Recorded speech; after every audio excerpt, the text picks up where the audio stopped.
ठीक है. And for the ones who have come late, this is the RB1, RB4 batch. Okay, this is your geography class for RB4. So hopefully, because there's another one, they have shifted the two classes, so some of you might have changed. Okay, that's okay. Abhi dikh rahe? Now most of you are okay.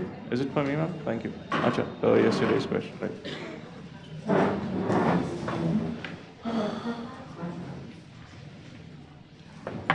Please be settled as soon as possible, and we start. So rest of you, by the time these people are settling down, how many of you could go back and afford to get your NCRTs? NCRT उठा पाए? अच्छा, inauguration हो गया? कौन से chapter से किया? कौन से बुक का किया भाई? Which book did you inaugurate? ये ना हो रॉन्ग बुक इनॉग्रेट कर दिया, हाँ, फिर आके बोलो सर आप तो पता ही नहीं कुछ और पढ़ा रहे हो, वहाँ तो things are given completely different. हाँ, which book? Fundamentals of Physical Geography. Which chapter? Chapter number 2. Right. So how many of you could go through that chapter? Good. Rest of you, which year are you planning for? मतलब 2022-3 वाले कौन कौन है? Good. 2, 1, 20. अच्छा, long term planning. अच्छा, और 19. 18. तो कब खोलोगे किताब? मतलब ठीक है यार. See, many of you over the course of time would keep coming back to me and ask me, sir, कहाँ से पढ़ें? हाँ, क्या पढ़ें? समझ में नहीं आ रहा है. We don't get a sense. My answer remains the same for you throughout these classes. NCRT. Why? Because NCRT is where the UPSC questions mostly come from. PT, mains, everything. And NCRT anyways lays the foundation for anything else that you will come across anywhere else. So until unless the foundation is there, I cannot tell you other books. By the way, there are not many other books. There are some sections here and there, but for that also the NCRT only lays the foundation. So the first thing that you need to do anyways is NCRT. Once you do that, you see the questions, you get a sense, which probably we'll see the questions in the class itself. So I'll go on taking you back to NCRT. I will never say depend on my notes completely. No. Please don't depend. Do your NCRT, depend on your NCRT. Take anything else that we do in the class as a supplement to your NCRT. Don't take NCRT as a supplement to the class. Right? Because I have seen through all these years, many times they pick directly lines from the NCRT. Now, if you read the NCRT through and through and through, and n number of times, those lines themselves become questions in your mind at some point, that they can ask this also. You will create answers around them and keep them. And the day you will write your mains and see that line there, a feeling aata hai, yes, right? I know this. So this is why I say, do it. No class can 100% incorporate NCRT in the class. No class, or the basic books, right? So you have to add to your whatever addition, those you need to add to the NCRT. Okay? I'll go on emphasizing on this n number of times, because to me there is no supplement. Okay? So coming back, what did we do yesterday? By the time the screen comes back, क्या किया? Every day I will expect you to speak what have you understood yesterday. Any doubt, you ask me. After that only I go to the next topic. Right? And we have a time frame for that as well. मतलब ऐसा नहीं कि आधा class उसी में निकाल देंगे. Yes. So say, what did you get yesterday? The Big Bang, the formation of various things. We did up to stars. Then we came to planets.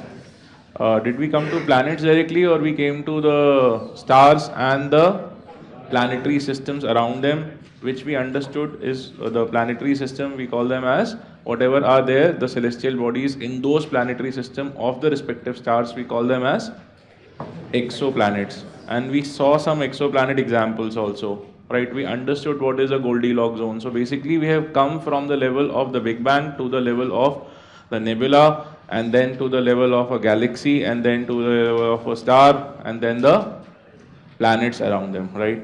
So this is what we have done. So basically, I can expect that you have some broad idea of what the galaxy looks, the universe looks like. Okay. Now going ahead from there, I think I said that tomorrow we will start from the solar system, right? So we start with the solar system directly, right? Any doubts of major kind from the class? Major. I mean, if there's a small doubt which you feel is probably confined to you, then I would say don't ask it right now. Ask me after the class. If it is something which was substantial in terms of understanding, then I would surely like to see it right away. Yes. कोई छोटा मोटा है sir वहाँ पे वो एक line मुझे समझ में नहीं आई डोंट मतलब you know those you can ask me before the class after the class yes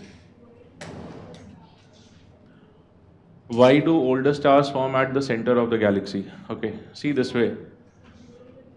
Yeah, I got your question. See, the older particles must be at the older formations might be at the outer edge, but we also said that the galaxy is nothing but the nebula, right? In the nebula, where do you think the compression would begin? At the core, right? Because it begins in the core, so some of the initial formations would also be around the core, and the later formations would always be on the outer side when compression on the outer side would be strong enough to create form. Older galaxies as well as, yes, so some of the older galaxies would have traveled the maximum, right? Now within the galaxy, as I said, there isn't too much of expansion. It's more of going around within the galaxy, right?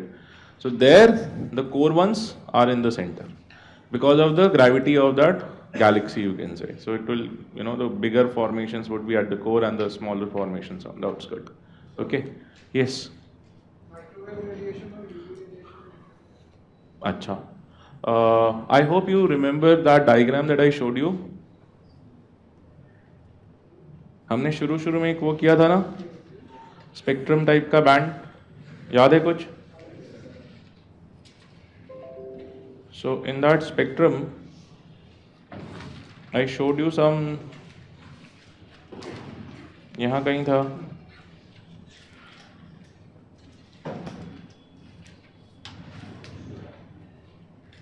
Okay anyways मतलब ये रहा yes so we saw something like this याद है not exactly this diagram but something like this आ नहीं रहा अच्छा तो बताओ भाई किसी को बोलेंगे वो मॉनिटर ऑन कर दें मॉनिटर ऑफ है अच्छा मॉनिटर ऑन है अच्छा यहाँ भी नहीं आ रहा है एक्सट्रीमली सॉरी मैंने बाद में ध्यान दिया कि यहाँ पे भी कुछ नहीं आ रहा है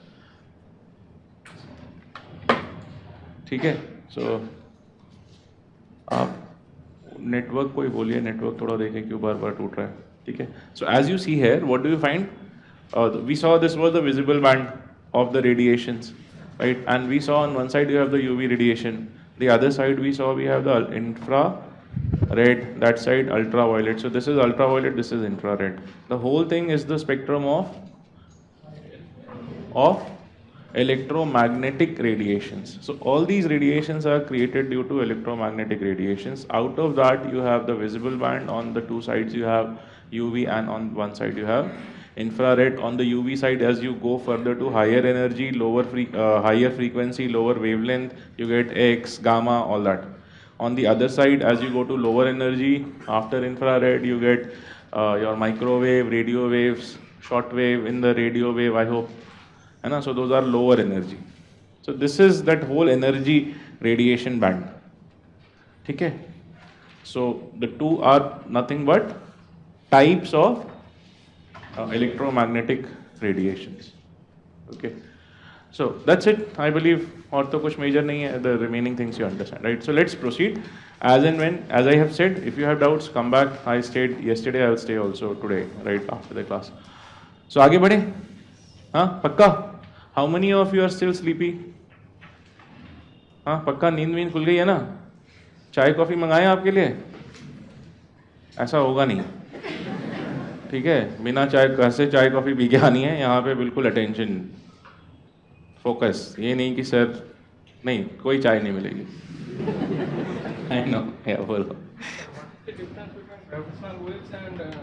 What is the slightly louder? What is the difference between gravitational waves and gravitational attraction? Gravitational waves and gravitational attraction. Okay. Gravitational attraction is some kind of attraction which is created due to the masses of two different bodies. Right? So one body with m mass, another body with another m mass or m2 mass would attract each other by the force of gravitation due to their respective masses. Right? This is gravitational force. Okay. Now once you have that force which is connecting the two, right, that means every body has its influence in terms of gravity, right? So that gravitational influence that it has would generally be constant because the mass remains constant. Yes or no? Because the mass is constant, the influence is also constant, and that is the normal gravitational relation between any body. But what might happen is that some objects, as we saw yesterday, for example, the binary stars or binary black holes, the core of which themselves, for example, a binary black hole, we don't know what exactly is at the core, what is the state of the matter and all, right? We discussed that yesterday because it goes on becoming so condensed that we don't know exactly what is the state inside the black hole, right? Now, when two black holes go on to collide, they create some kind of gravitational anomaly from the collision, right? It is something like in a stable lake, if you throw a stone, so you create on the surface an anomaly which turns into a wave and travels, right? So initially there is on the surface also you have a tension, right? On the surface of the lake you have some surface tension. I hope you understand. That surface tension is the normal gravitation situation. When you throw a stone on that surface, you create a ripple. That is the gravitational wave. Okay? So let's come to, yes, there were two small questions yesterday. Driving force behind Big Bang explosion. What do you think is the driving force behind Big Bang explosion? If there's a question, first of all, if there, probably there won't be, but yes. What is the cause? When we say, why did Big Bang explosion took place? Explosions take place in general when the state becomes unstable. Okay? So Big Bang also must have taken place, the explosion, because that state which was there before Big Bang might have become unstable so as to evolve further. Okay? It is something like an egg. Right? So once the egg becomes unstable from inside, it cracks, right, and evolves to the next level, right? So that is something I can give you a simple example, right? Then significance of Big Bang theory.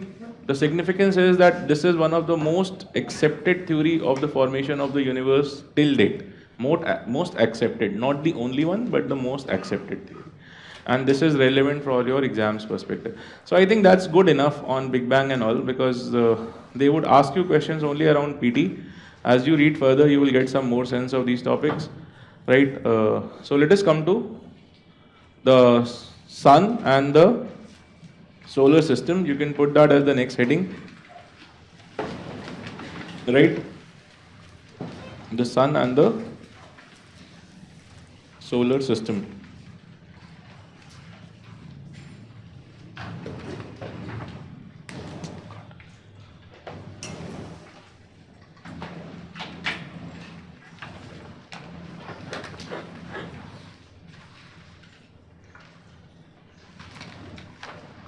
So I did ask you a few questions around what do you think the solar system comprises of. So you gave me some answers.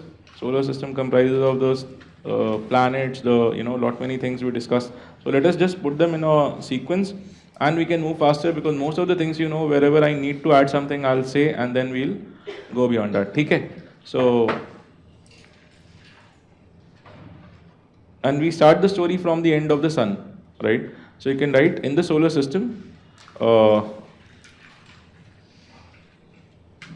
When did this started forming? What does your NCERT say? अच्छा, आप मुझे इशारा कर दीजिए, ठीक है? So it will come on the screen in a second. He said they have just changed the network. So you tell me, when did it start? 4 point? The formation of the solar system started around 5.6 billion years before present. It was formed by 4.6 billion years before present. Matlab you go back into the history. So around 4.6 billion years before present, the solar system was formed. Okay. When the solar system formed, what did you have? You had the sun and you had the initial planetesimals and planetary material. Initial. The planets were in the state of formation in that 5.6 to 4.6 billion years. Even once they formed, they did not have the shape and the form that they have today. For example, Earth of 4.6 billion years before present was not the Earth that you have today. In the 4.6 billion years also the Earth has evolved. Right? So we did have Earth, but at that time, for example, the Earth was a molten magma ball. Right? We did not have any surface on it. We did not have atmosphere. There were no clouds. There was no land. Right? It was all molten. Right? Molten as in, how many of you have seen molten magma? Volcanic eruptions, videos you might have seen. So you see that volcanic eruption and reddish color magma coming out. So that was the state of the earth and whole of the surface of the earth. I mean, it's probably not imaginable also for many of us, but simple hai yaar, वैसा ही था. There was no surface. We cannot imagine an earth without surface, सिर्फ magma. You can say, sir, it must have looked like sun, right? But keep in mind, sun is gaseous. Earth was magmatic. There is a difference between magma and gas. Right? So the earth was not like sun, it was magmatic material. Right? Is that okay? And on the surface there was no thermonuclear reaction. It was just the way you have molten iron. Right? That red molten iron, वैसा था, something like that. Okay? So not that it was emitting high energy radiation from the surface. Yes, light would come, obviously it is molten, so light would come. Okay? So this was the state. Now, after this, so let's come to what the sun was and then we go further. So the sun basically has 6 layers. Okay, आ गया होगा? कौन सा network है? Big class. आ गया.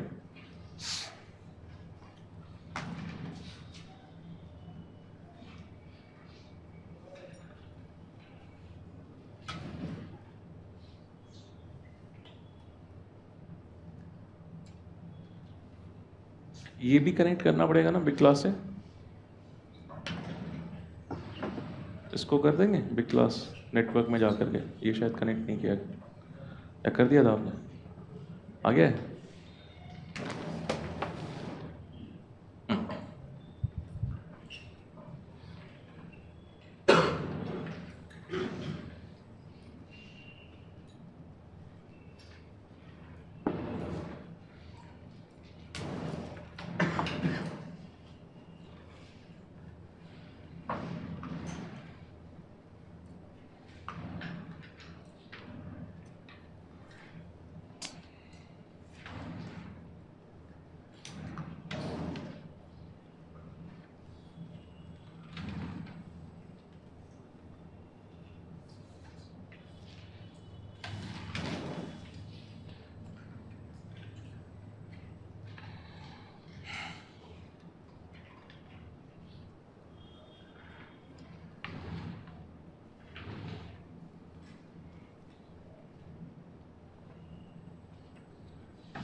किसी को बुलाएंगे. Okay, what we do is let them fix this up. और आप ना यहाँ पे जूम कर दीजिए कैमरा को. Right? Camera is visible to you on that thing. Right? Let them fix this up in 2-3 minutes. किसी को बुला लो यार. देखो, ask them to fix this.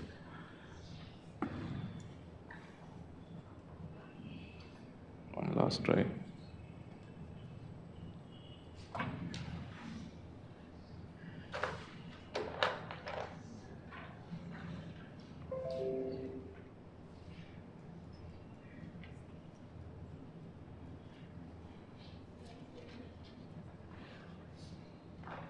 Slow है.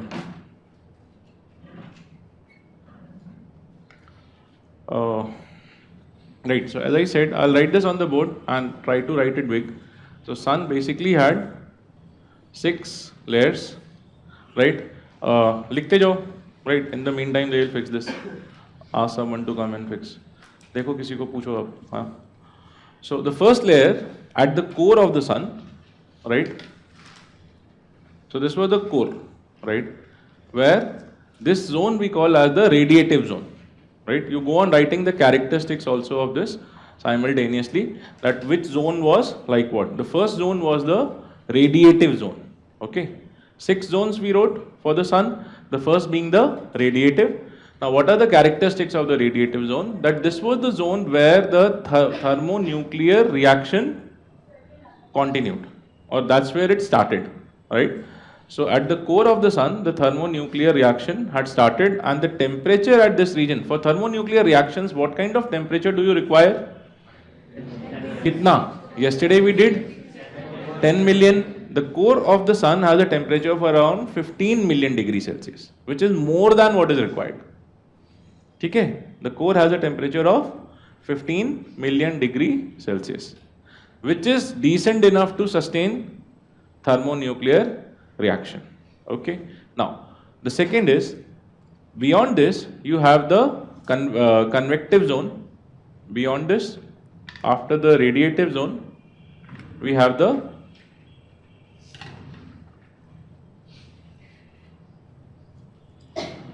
let me just redraw this and you get a sense. So this is the core, then this is your radiative. In case मैंने बोलने में कुछ गड़बड़ किया है, so you can just correct it.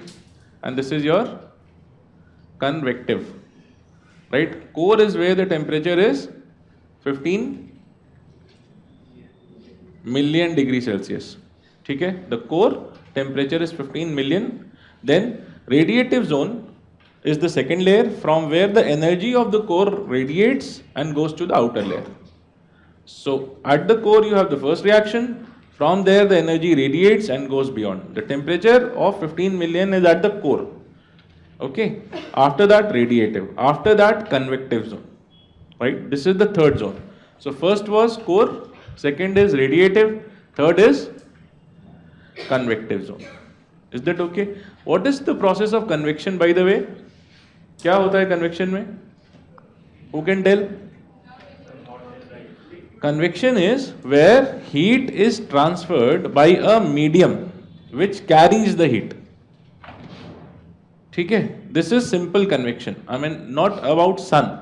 What is the process of convection? Process of convection means a process where there is a medium, that medium gets heated, then it carries the heat, and then it transfers the heat to the surrounding.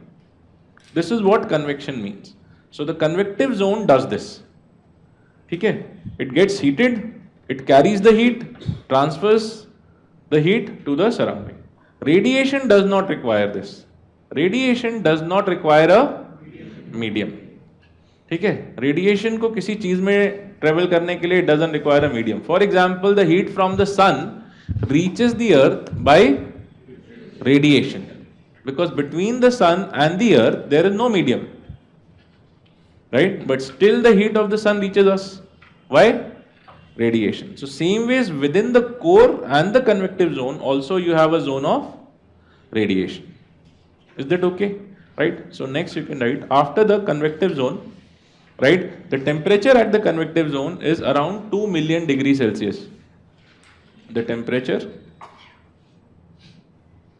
at the core is around 2 million degrees Celsius, right? And after the convective zone you have the zone called as the photosphere, fourth zone, photosphere. Okay, the fourth zone is the photosphere of the sun. What you see as the sun is nothing but the photosphere of the sun. Radiative zone will come down gradually. So as you travel from 15 to 2, obviously in that zone there is a decrease of temperature. So there won't be a fixed kind of a temperature that you will get. Okay. Here also, When we say 15, we mean that major part is 15. Maybe at the core it might be higher. Once you come to the surface, it might be slightly lower. But the average would be something like this. Okay? Then, the fourth zone, maybe now I can start drawing on the board itself if it takes. Yeah, bolo? The thermonuclear reaction starts in the radiative or At the core. Right? So you have the core, then you have the radiative, then you have the convective, and then you have the layer above it called as the photosphere. Right? What is the meaning of the word photo? Light. So photosphere means the layer which emits light. Okay? And that light you go on to see as the sun. Right? So what you see is the photosphere. Okay, we never get to see the core or the radiative zone or anything because that's inside. Though it is gas, but we don't get to see it, right? Outside the photosphere also there are layers, but we generally don't see it, right? Which I'll tell you in a minute, right? But what you see is nothing but hence the photosphere of the sun, from where the light is emitted, right? Write down here further. This is the surface of the sun, which has a thickness of nearly 500 kilometers. The photosphere is the surface of the sun, which has a thickness of nearly 500 kilometers. The temperature on the photosphere is 500. The temperature of this layer comes down to nearly 5500 degrees Celsius. The temperature of this layer, थोड़ी देर यहीं रहिएगा, अभी आ रहा है, फिर जाएगा तो आपको बोलूँगा क्योंकि वो बेचारा कर नहीं पाता. So the temperature of the photosphere comes down to 5500 degrees Celsius. ठीक है? And this is the coolest region of the sun. ठीक है? The coolest surface of the sun is this at 5500 degrees Celsius. Right? Next you can write that phenomena such as sunspots,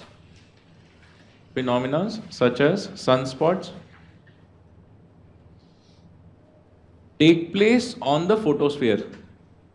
Sunspot take place on the photosphere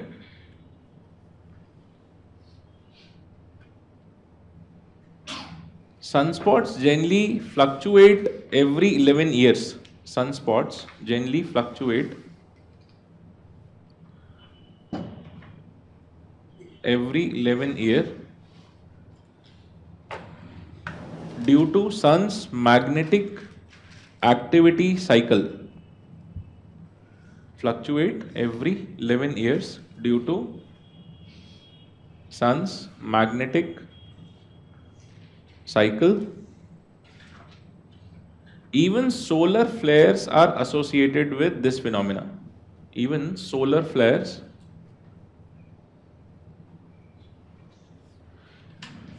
are associated with this phenomena along with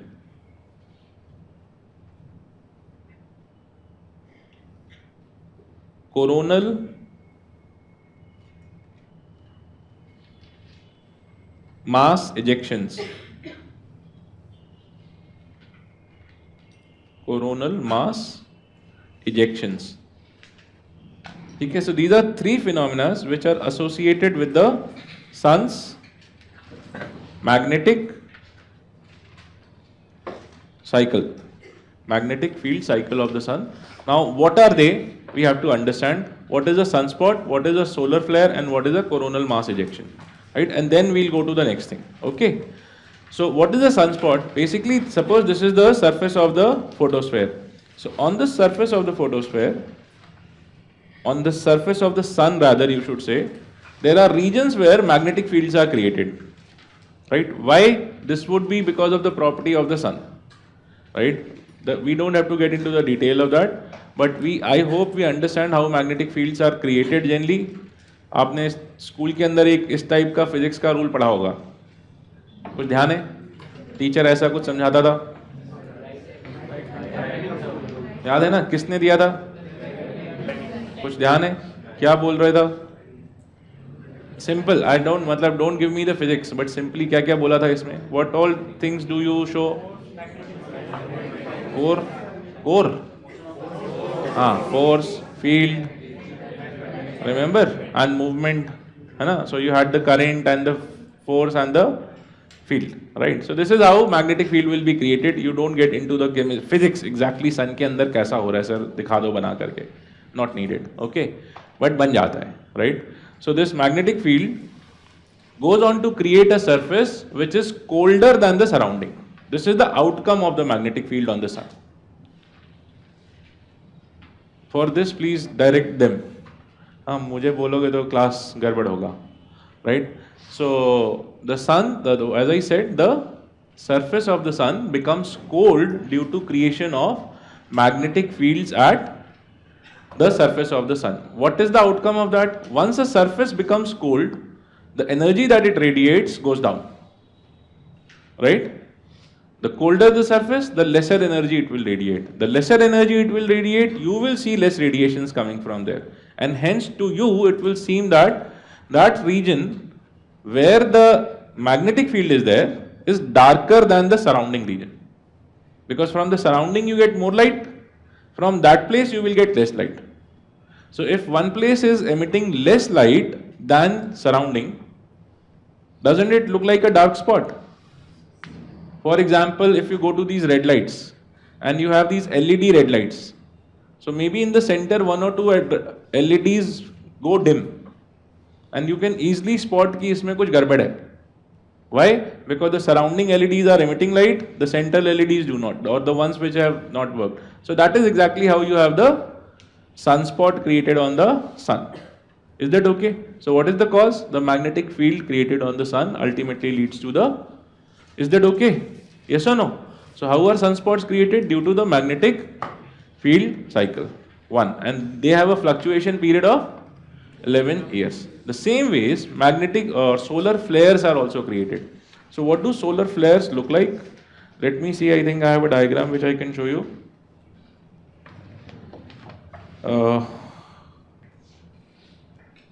Probably something like this.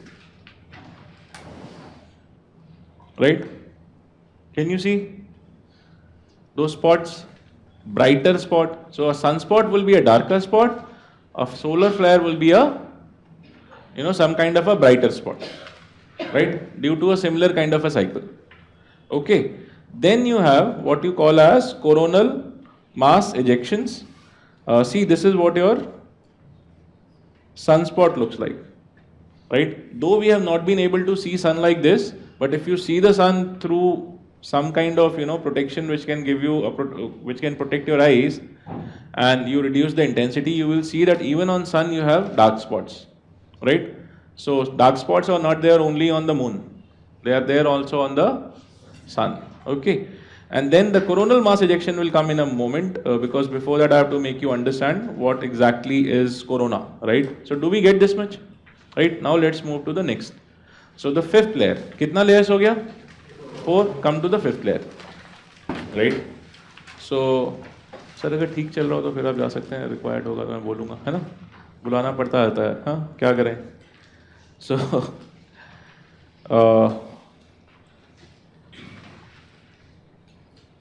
come back to this. So after that, the next layer is called as the chromosphere. Is this visible? Chromosphere. This is the fifth layer of the sun. Chromosphere. And above the chromosphere, you have the layer of the corona. Can you see that? At the base. Okay? So chromosphere and the corona. These are two surfaces of the sun which though they are there, we don't get to see them or during a normal day. We don't see the chromosphere, neither we see the corona of the sun on a normal day, despite of the fact that they are there. It is something like, if I just make you understand, though it is there but we cannot see, it's something like the atmosphere of the earth. When you see the earth from outside, you see the earth surface, ground or water. You don't see the atmosphere. If you go to the moon and take an image, you will not see atmosphere. Atmosphere won't be visible around it, but it is there. So same ways around the sun also there is a chromosphere and there is a corona, right? But it does become visible. I'll tell you when.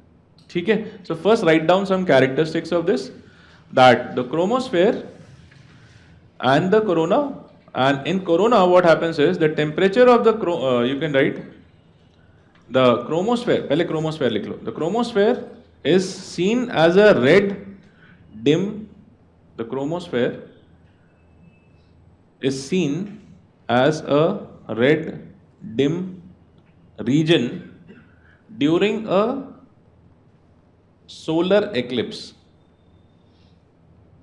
When you have a solar eclipse, when the photosphere becomes invisible, that's when the chromosphere becomes visible as the red dim ring around that dark spot, right? So that red ring is the chromosphere, is right.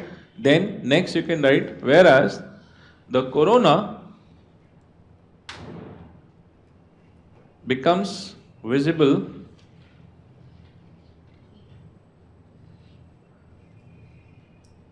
as the bright glowing spot,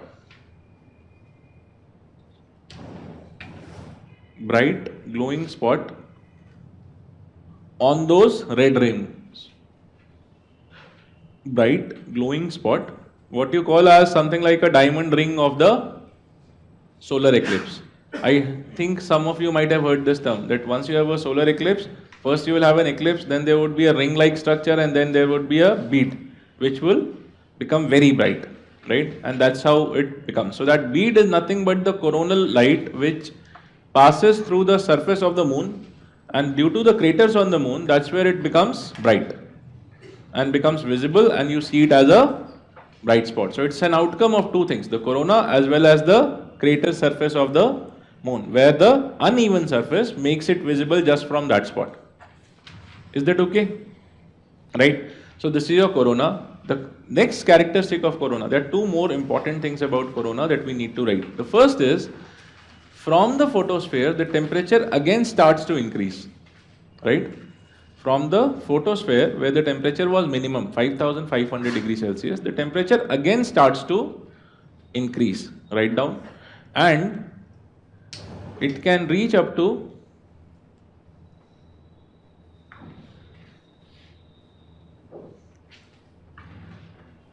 2 million degrees Celsius, 2 million degrees Celsius, full stop. From this coronal surface, sun also ejects what are called as coronal mass ejections.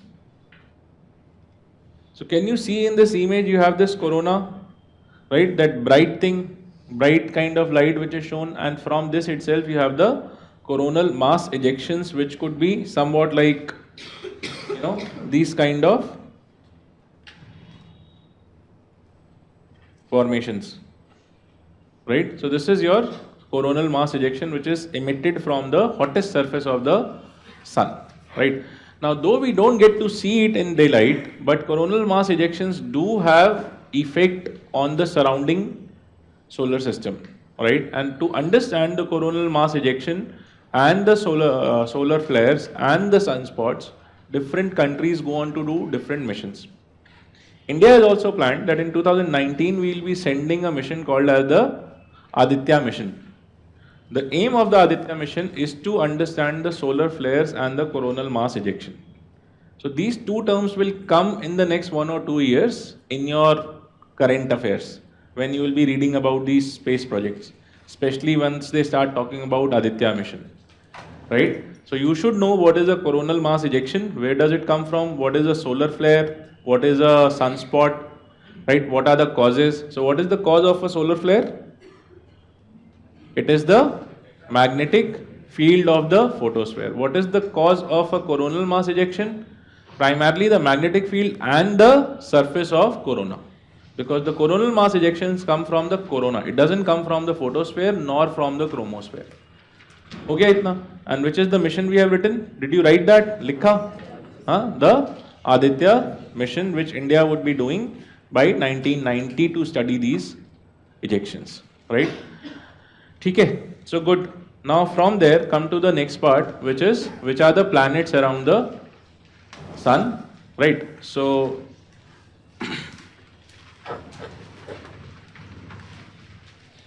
see this. Now I'll go on expanding gradually the sequence, right? So what you have is, and let me rub this to start with, and then we can add up one by one. Otherwise, it might get confusing for you. So this is your sun, and this is where you have two planets, Mercury and Venus, right? And then you have the Earth and the Mars and the Jupiter, right? So this is the sequence. Yes. Why there is a drop in temperature between core and Why there is a drop? Okay. See, at the core, obviously the compression would have been so high so as to create a very high temperature which starts the thermonuclear reaction. Obviously, as you come to the outer part, the gases would be less, the compression will be less, the temperature would be less. Simple. in between? Why there is a Yes, that is also what the Aditya mission intends to study. We still don't have the NASA reports till 2006. Recently, I think 1.5 months back also I cross-checked, do we have anything new? No. NASA still says we are still to figure out why the surface temperature on the corona goes on to increase. So this is something that we are still trying to figure out. Okay? We don't have an answer to this still. So coming back, the medium of convection would be, you can say, the gases which would be in a plasma kind of a state, and they will carry the heat from the radiative to the photosphere, close to that photosphere zone. Okay. So coming to this, you have the Mercury, Venus, Earth, Mars. Is there anything else that we have in the solar system in between the Mars and the Jupiter? Asteroids, right? So you have a belt of material. What do we call them as? Meteors. Meteors? Yeah, asteroids. Huh? What are meteors? We'll come in a minute, right? But these are mostly asteroids. So what is asteroid, by the way? What are asteroids? Asteroids are remnant material of planetesimals which did not form a planet 4.6 billion years before present.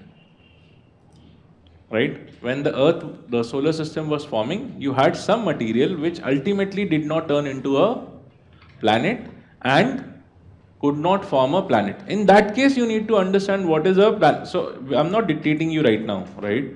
Just except for that asteroidal thing, if you intend to, you write down somewhere. But first, I'm just trying to make you understand. So what you have is, you see some planets, but in between you see some asteroids.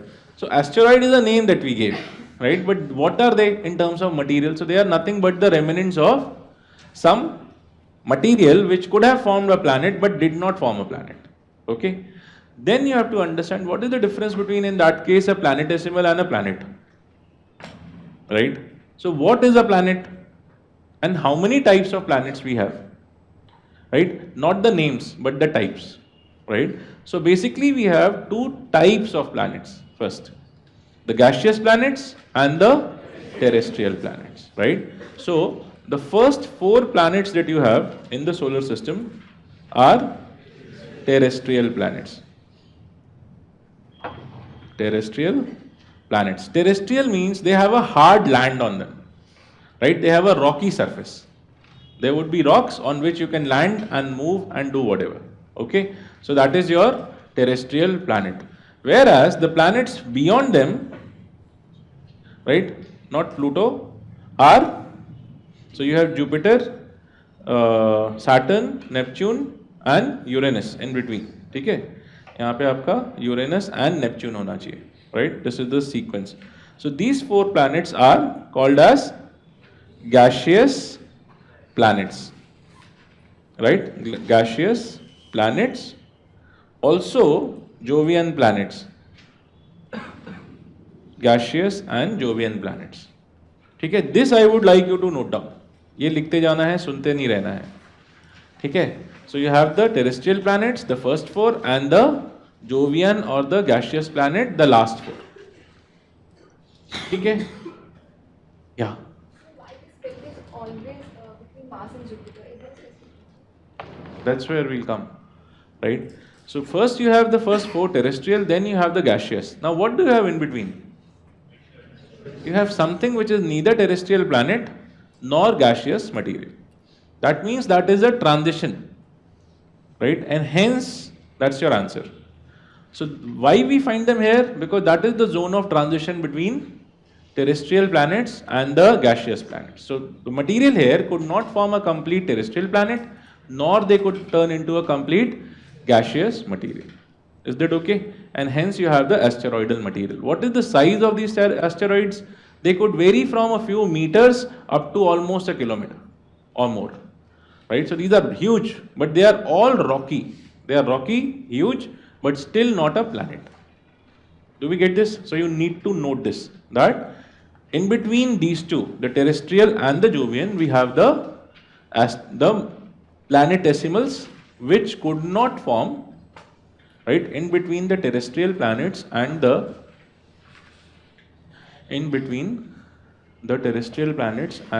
Jovian planets, we have the planetesimals which could not form planets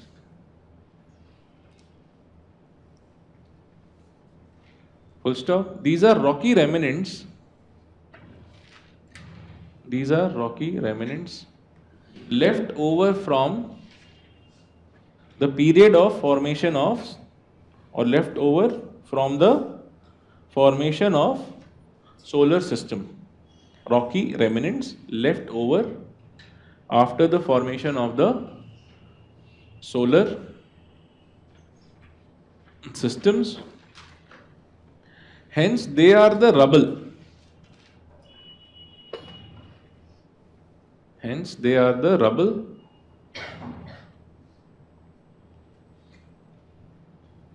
of the formation of the solar system. So, material which could not become part of anything. Okay, full stop. The largest of this, the largest of the asteroid are around 1,000 kilometer in size. The Ceres, Ceres. There's a name to that also. We call that as the Ceres, Ceres. I'll write that. Ceres. The largest of the asteroidal material is called as the Ceres, right? Full stop. This material, this planetesimals, between them collectively are called as the asteroids. They are collectively called as asteroids, all of them. The planetesimal material between the Mars and the Jupiter, collectively we call them as the asteroids. Okay? Okay. They are also known by one more name, minor planets. All the asteroids are also called as minor planets. Okay? The material of this belt, we also call them as minor planets. Right? So this is another term which would be related to the concept of planets. Right? From here we come to understand what is a planet, and then I will take you further. Okay? So what is a planet? अभी तक हमने क्या देखा? Exoplanet. Then we saw planetesimal. Planetesimal are material or celestial material which are not only planet but anything else. So which could form planet and all that, right? But they are not completely, yeah. Yeah, asteroids, no. We don't have asteroids as such or planetesimal material of this magnitude. ठीक है, ये यहीं पे है mainly but है उसके आगे है, वो अभी आएगा, वो नेपच्यून के बियॉन्ड आएगा. We have some more material which will come, don't worry, right? So coming back to this, as I said, what are planets then? Who can tell me what are planets? Okay, how many planets did you learn as a kid? What happened in between? We stripped off one of them, the way we strip off the Olympians after doping. होता है ना? तो वैसा ही एक को हमने strip off कर दिया. No more planet. Why? Was it size? No. or yes, very good, right? So basically what happened was, this was somewhere around 2006, that the astronomers started finding newer objects and they said this is also a planet. I don't know what was your age in 2006, but in that year there was newspaper article saying 10th planet found, right? You had a 10th planet and after that there was a list. So every astronomer at the top of his roof with a telescope will announce a planet. Okay? Because the telescopes became better, right? So they could figure out यहाँ भी है, वहाँ भी है, and everyone wanted to become a, 15th 16th century का वो discoverers कि हमने कुछ नया ढूंढ निकाला, राइट? क्योंकि अर्थ पे तो कुछ मिलता नहीं था नया ढूंढने को, सारे कॉन्टिनेंट्स मिल चुके थे तब तक, अनफॉर्चुनेटली, ठीक है? So they found this, then the International Astronomical Union sat and said बहुत हो गया, right? We cannot accept a new planet every now and then. So let us define or redefine what is a planet, right? And the planet word was redefined again. Do you get? So the term planet is no more the same definition that you learned in your childhood. The definition is redefined by International Astronomical Union in the meeting around 2006-7. So they met and they redefined. Now what did they say is what I'm gonna tell you on board, right? So they said that an object will be called hereafter as a planet, right? Any celestial object we will call as a planet only if it fulfills the following conditions, right? Which are the conditions? See here. First, they gave some conditions. Let us write them down one by one. The first was that, one, it should orbit the sun. This was the first condition, that it should orbit the sun. One.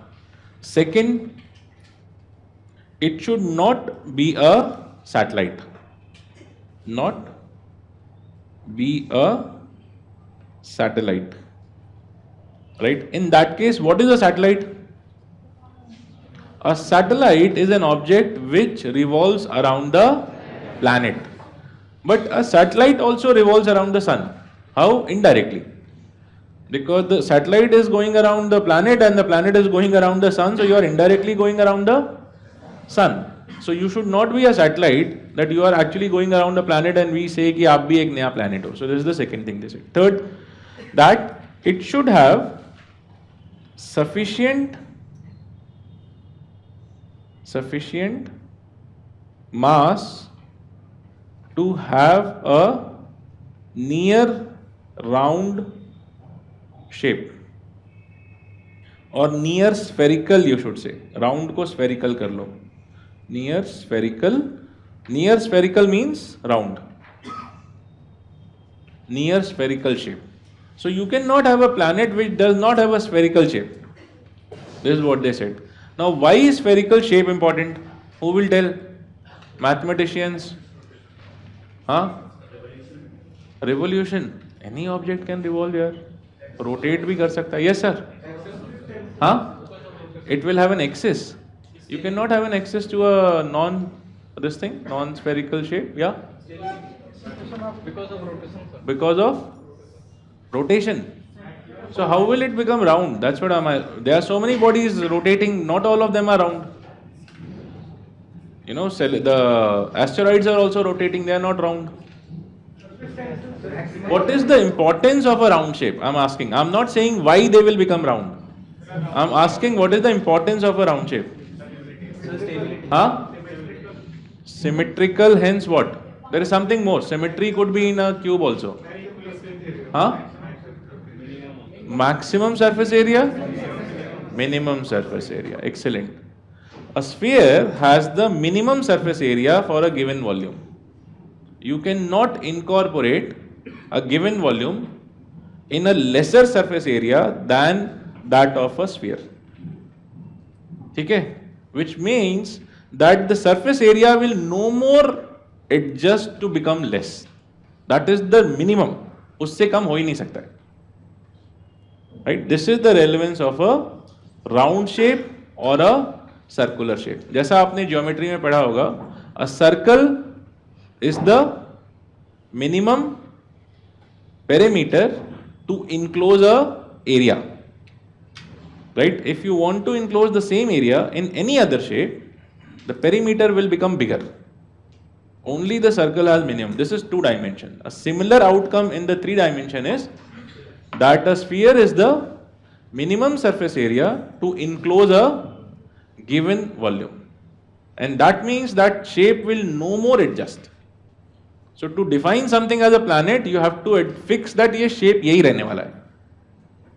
Do you get it? Then only it's a planet. ये नहीं आपने आज बोला planet ये है, आपने उसका shape दे दिया. आज से 100 साल बाद आपके बच्चे गए, वो बोले shape change हो गया है.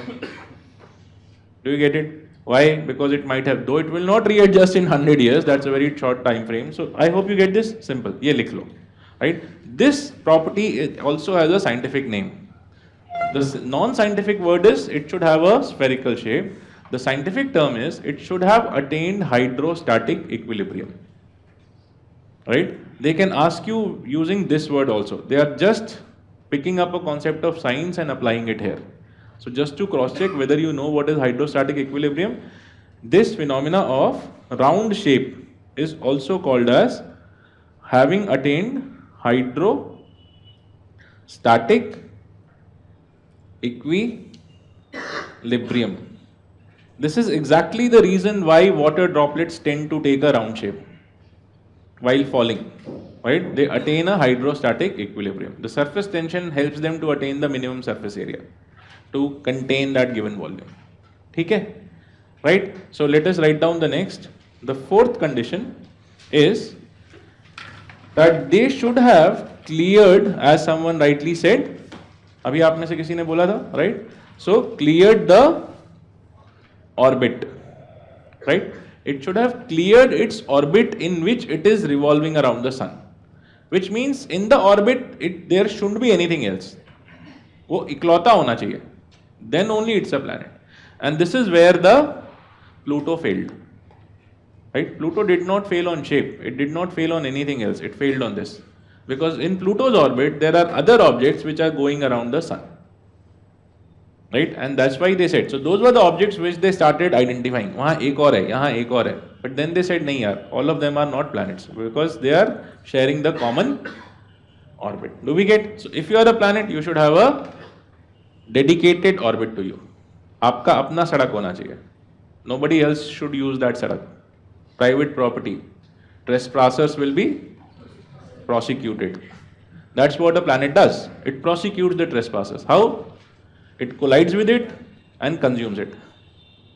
Right? So a planet should be big enough to collide with other bodies and consume them. Then only it's a planet. Okay? So I hope you get this. Now, if it does not clear the orbit, they said, if orbit not cleared, then we call them as dwarf planet. If they fulfill all the other conditions but do not fulfill this condition, then they are called as dwarf planets. Right? And Pluto was the first dwarf planet. ठीक है, dwarf का मतलब क्या होता है? Short in height, right? Short in stature. So that's what a dwarf planet is. It's a shorter planet. So कितना type का planet हो गया? You have a planet, you have a minor planet, and you have a dwarf planet. There are 3 type of planet term related objects which are going around. And then you have the gaseous or Jovian planets and you have the terrestrial planet. But that is in terms of the structure. This is in terms of the nomenclature. So groups in which these objects are divided. Is this okay? Right? So let us come to next. Right? Write down. After this you have the Jupiter and the Saturn, and then you have the Neptune and the Uranus and the Neptune. These are the other 2, right? So Jupiter and Saturn are your gaseous planet, whereas Uranus and Neptune are also called as icy planets. Icy planets. Because the gases there are in a frozen state. Right? So we also call them as icy planets. कुछ नहीं होता, छोड़ दो उनको. Right? Be here. Icy planets. Is this okay? Right? So this is your structure up to Neptune. Now first let us write up to Neptune and then I'll take you beyond the Neptune to understand what is there, right? So let us write down some of the characteristics of some of these planets, right? So Mercury, you know, is the smallest one. Venus is there. Write down one or two lines about Venus. Venus, unlike the other 6 planets, not 8, 7, 6. Venus, unlike the other 6 planets, revolves,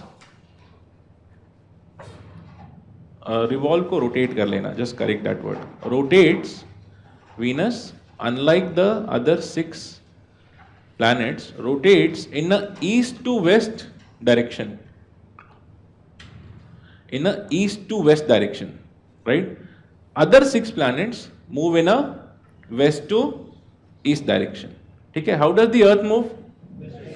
West to east. Therefore, in the east you have the sun. Because we move like this. So suppose my pencil is you, and suppose this my hand is the sun, like this, sun, you on the earth. So when will your morning happen? If you are moving in a west to east direction. Can you see? Right? And then once you go to the other side, you have evening. Right? So this is how it happens. And hence the sun comes up in the east first. If it was the opposite way, sun would have come up in the west first. Is that okay? So we go west to east. Right? Venus does not go west to east. Right? Next, write down. Venus also does not have a magnetic field. Venus also does not have a magnetic field of its own because it rotates too slow to generate a magnetic field.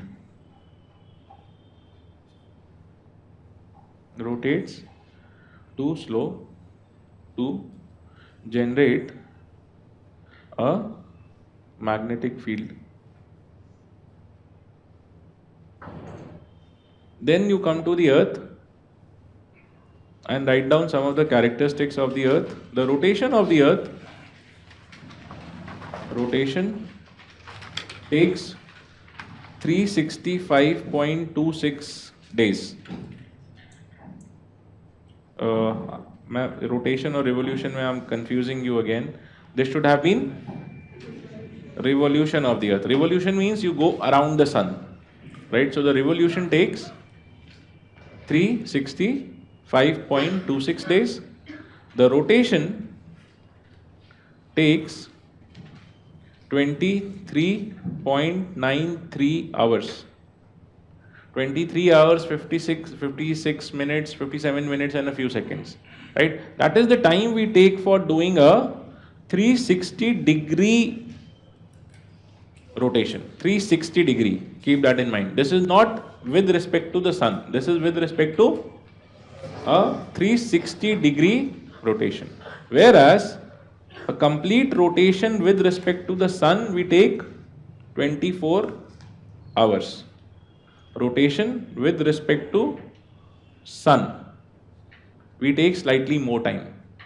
What is the difference? We'll understand. But first just write these characters. Once I come to the movement of the earth, after the planets are done, we will understand this, right? I don't want to get into this right now, but just write it, right? Then, next is that the distance of the earth from the sun, kitna tha? We discussed that. 1 AU, astronomical unit, which is nearly 150 million kilometers. 150 million kilometers. This is the distance that the earth has, right? And another characteristic that you should write here itself is the moon, which is the earth's only natural satellite, rotates as well as revolves around the earth in 27.32 days. It takes the same time to rotate as well as revolve. Right? It rotates and revolves using same time. Okay. This phenomena of rotation and revolution using same time is called as tidal interlocking. Tidal interlocking, which means the moon has locked itself with respect to the earth. Right? What is this locking का मतलब क्या हुआ? ऐसा समझो. Suppose this is the earth. First of all, did you write this? लिख लिया? Right. What is tidal interlocking? Suppose this is moon. ठीक है? शुक्रिया. This is moon and this is one surface of the moon. The dark, this black colored surface, right? And suppose this is your moon. Now, as I said, the moon takes 20, how much time to go? 27. And how much time does it take to rotate? 27, right? Now see, how much, by the time the moon would have done a quarter of a revolution, quarter matlab, come here to here, how much would have the moon rotated? Quarter. So right now, which surface of the moon is facing the earth? This black wala, right? The fiber surface. By the time the moon comes here, it would have rotated 1/4. So again, which face is there? The same. By the time the moon goes another 1/4, like this, and it would have reached here, the same. By the time it does another 1/4, the same, another 1/4, same. Which means we always see only one face of the moon. You never see the backside of the moon. Do you get it? This is called as tidal interlocking. Right? That the moon has interlocked itself with respect to the earth. This phenomena is called as tidal interlocking. Now, why has it happened? It has happened because gradually the moon has speeded up, and because of the gravitational attraction of the moon, the earth has slowed down. The moon effectively is slowing down the earth. Do you get it? By this phenomena of interlocking, the moon has gradually slowed down the earth's rotation. What will be the outcome of slowed down rotation of the earth? What will happen? Increase in day and night, or increase of the one length of the day, right? This phenomena has increased the length of the day on the earth, right? A few 100 million years back, the length of the day was not 24 hours. It was lesser. A day used to be shorter. तो उस समय अगर civil services का preparation करते तो 18 घंटा ही मिलता, ठीक है? अभी जिसमें से आप 12 घंटा सो जाते हो, ठीक? और अगर 200 मिलियन साल रुक के प्रिपरेशन किया तो फायदा है, ठीक है? So the ones who can wait be around, ठीक है? यूपीएससी भी एज रिवाइज कर देगा. 200 मिलियन प्लस 24 ईयर्स, तब तक एग्जाम देखो, ठीक है? But if that doesn't happen, अगर जल्दी जल्दी निकलना है, but do you get this phenomena? What does tidal interlocking does? It slows down the earth. ठीक है? So this is one more thing that I wanted you to note down. Now let's move beyond the earth and come to the next one. ठीक है? After earth you have the Mars. You don't have much to write about Mars, right? Except for that it has how many satellites and all that I'll give you separately. Right? After the earth you have the Jupiter, right? Jupiter is the first gaseous planet. Write down some. Yeah, you have a doubt? Yes. Tides also, but we'll come to that later. Okay. So tide is a different topic in oceans, which we'll do there. Okay. So, write down here Jupiter. Jupiter is the largest planet of the solar system, and it is the largest planet of the solar system, and it has more than twice the mass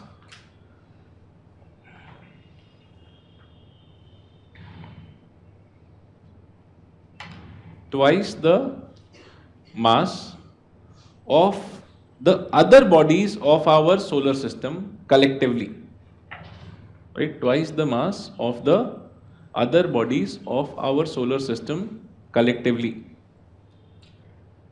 which means most of the mass of the solar system nebula which did not accumulate in sun went to Jupiter. ठीक है, Jupiter का total mass is more than twice the mass of all the planets put together and all the asteroids and everything. ठीक है, so this is the size of Jupiter and it is a gaseous planet completely, right? Further write down some important things about Jupiter which have been in news recently. The Jupiter is also known for the great red spot. These are the things which have been in news in the last 2 years, including the recent images sent by Juno space probe and all, right? So you should note, they can ask you these PT one-liners, right? Jupiter is also associated with the great red spot, which is a huge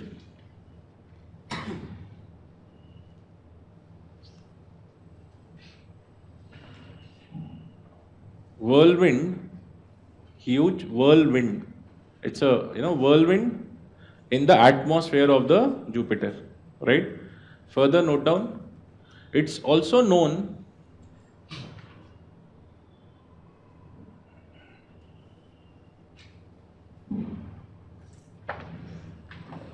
for the oval BA, OVAL, oval BA, which, thank you ma'am, which are reddish storms or reddish storm around one of the large red spots. Oval BA, which is a large storm around the this thing, great red spot, right?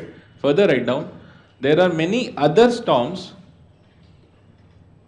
So एक हो गया आपका great red spot which is associated with Jupiter. Second is the oval BA. The third is there are some other these what you call as storms on the Jupiter, which collectively are called as string of pearls. String of pearls.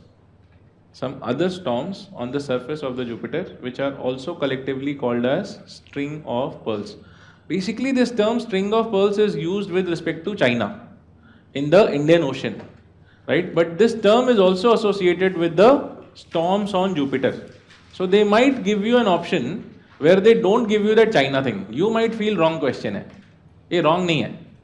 Do you get? This is related with the Jupiter, right? And if they give you the term string of pearls is associated with an thin option and 1 and 2, then it is both of them, China as well as the Jupiter. Okay, then come to next, Saturn.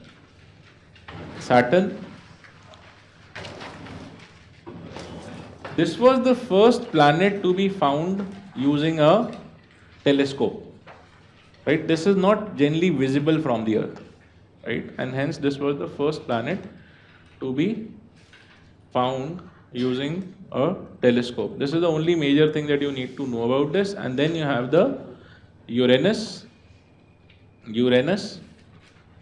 Uranus also, like the Venus, goes in a east to west direction. This movement we call as retrograde rotation. Retrograde. East to west rotation is called as retrograde. Okay. West to east rotation is called as prograde.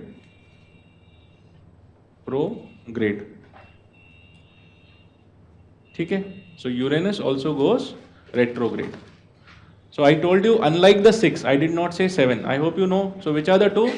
Venus and the Uranus. Okay.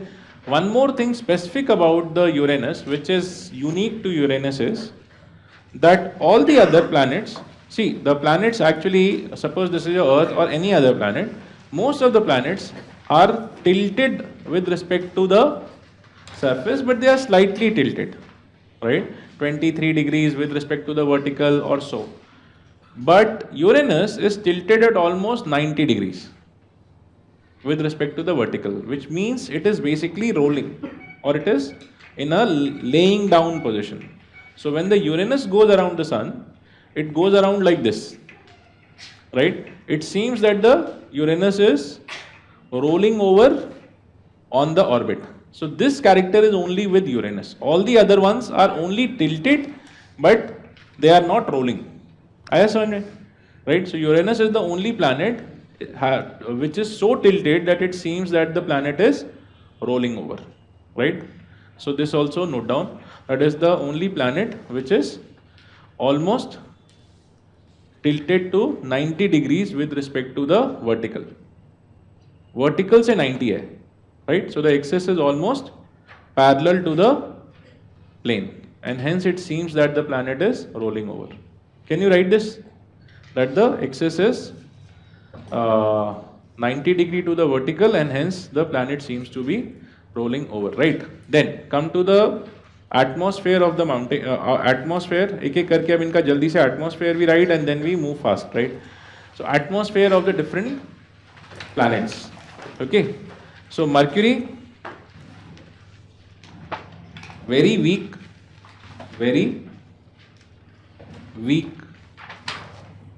atmosphere. Venus, why will Mercury have a very weak atmosphere? Can someone think? Because plates from sun can do it away. Yes, the heat from the sun blows away the gas from the Mercury, and hence it's not left with too many gases, right? The gravity of the Mercury is so less because the size is so small that it cannot even hold them. Hence you generally find very thin gases around the Mercury, right? Venus has a thick atmosphere. Venus, thick atmosphere, mainly of CO2. Then Earth, you know, so we will discuss the Earth's atmosphere later. What is there in the Earth's atmosphere primarily? 99% nitrogen and oxygen. 99%. Only nitrogen and oxygen. Only 1% are all the other gases. Okay. Then Mars. The atmosphere is primarily made up of CO2, and it is a thin atmosphere again. Primarily CO2 and thin. Then Jupiter and Saturn,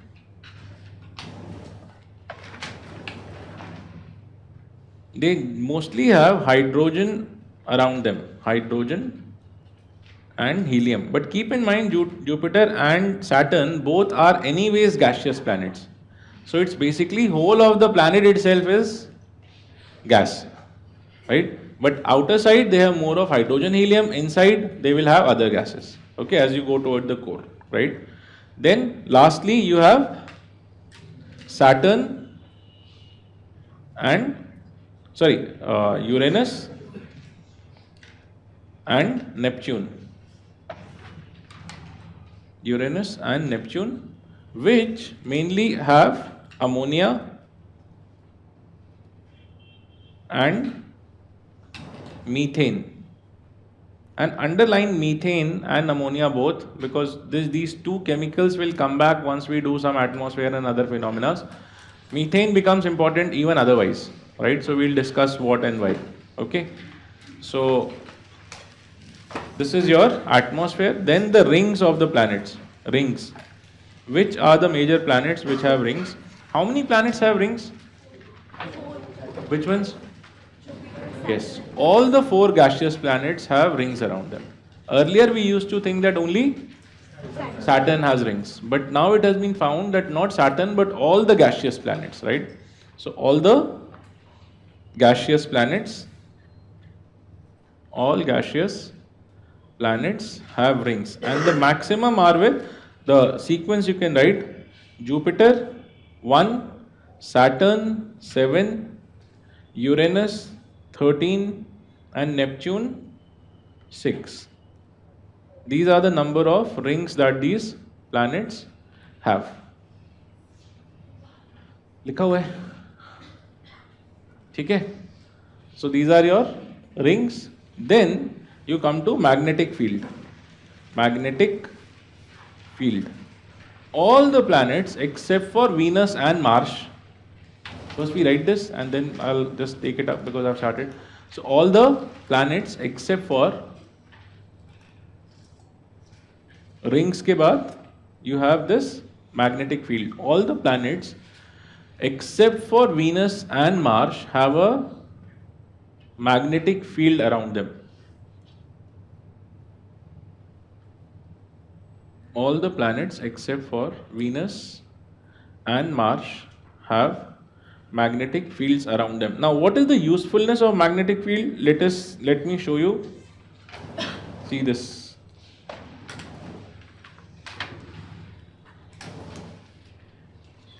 Right? Some of you see this. In the meantime, I'll take up your question and then we'll go forward. Yes. Pluto. Pluto would, it will come. Just give me 5 minutes, we'll come to that, right? So, because we have to do this dwarf planet thing, that's where the Pluto comes and the other planets, right? I'll just 5 minutes. Yeah. All these gaseous planets, like you said, they should have orbit here. They're all gaseous planets. If they collide with something, how will they? They will just take that, whatever hard matter will be there, it will be consumed by them. Simple. It will go inside the planet. Okay, yes? However rings formed, they would again be formed because of that, accumulation, and the gases would be around them. So primarily like that, right? Whatever is the matter which is there in the formation of those gases, because they are gaseous, they did not completely get consumed, right? Or contract so as to form a hard surface, right? And in this spin that they have, because all of them are rotating at high speeds, right? So the spin goes on to create a ring around them, right? Simply said. But yes, obviously, if you read slightly more, the formation process is a bit more complex. If you want, we can discuss after the class, right? So coming back to this, what you find is, see, this is the Earth. Now, I hope all of you know what is the magnetic field like. How is it created? Or what does it look like? A normal magnetic field. How many of you have seen magnets, by the way? Some nahi dekha hai na? You have these bar magnet.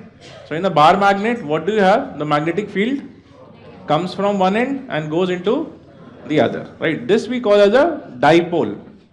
ठीक है ना? Dipole matlab the field comes from one and goes to the other. The Earth also behaves, and most of the planet behave like dipoles, which means the field comes out from one region and goes to the other. But it will depend from which side it is coming and going, depends on where the north and the south poles are. For example, the Earth's south pole is, Earth's magnetic south pole is at Earth's north pole, and the Earth's magnetic north pole is at the Earth's south pole. So the fields come out from here and go into this, right? What is the relevance of a magnetic field for a planet? First you have to understand. What is the relevance? The relevance is this. Magnetic fields tend to deviate charged particles, right? Current. Because traveling charged particles are like current.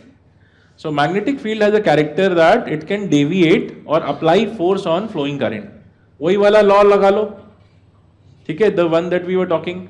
So basically, if some charged particles are trying to come toward a, what will the magnetic field do? It will just deviate the charged particles so that the charged particle does not enter into the planet's atmosphere. And this is a protective mechanism that a planet develops so as to protect itself from charged particles coming from space. Otherwise, what would have happened? The sun's charged particles such as solar wind would have entered into the Earth's atmosphere and they could have not allowed life to evolve. Okay, they would have burned the things around. Simple. If you see from the domain of communication technology, many of the devices wouldn't have worked. Right? So this is a natural protective mechanism. The Earth's magnetic field becomes a natural protective mechanism for the planet. Okay? Right? So this is why these magnetic fields are relevant, and as we wrote, all the planets except for Venus and Mars have a magnetic field. Now, why Venus doesn't have? Because for creation of magnetic field, you need 2-3 things. One is that the core should be made up of, or the core should have magnetic material. Second, it should also have a decent rotation. Right? Until unless it has rotation, motion will not be there. If there is no motion, current in flow and force will not lead to magnetic field. ठीक है. So until unless that motion is created, field will not be there. But at the same time, if magnetic material is not there, still magnetism will not happen, right? Magnetic material such as nickel, iron, you need this kind of material for magnetism to be created. ठीक है. Venus has a very low speed, right? Mars does have these material, but they are more in a frozen state because the core of the Mars is said to be not high temperature. Because it is not in a magma state, it does not move, right? The magnetic material in the core does not move fast, and hence it does not create a field. Simple, right? So the two causes: Venus moves slow and the Mars core is relatively cold. These are the two factors because of which it does not have a magnetic field. ठीक है? You can just write these two and move on. ठीक है? The first one is Venus moves slow, very slow, so as to create a field, and Mars, the core is relatively too cold to create a field because it is not in a magma state, and you require the particles to move so as to create the field. ठीक है? In the core, right? Next, come to the satellites. So satellites of various planets. यहाँ पे हम number लिख लेंगे because nothing else is important, right? The first satellite, first planet to have a satellite is Earth. The second one is Mars. Mars has 2 satellites, right? Then you have Jupiter. Jupiter has 67 satellites. Saturn, 62 satellites. Uranus, 27 satellites. Neptune, 14 satellites, right? The biggest is Jupiter's Ganymede. This is the biggest satellite of the solar system, right? And the second biggest is of Saturn, Titan.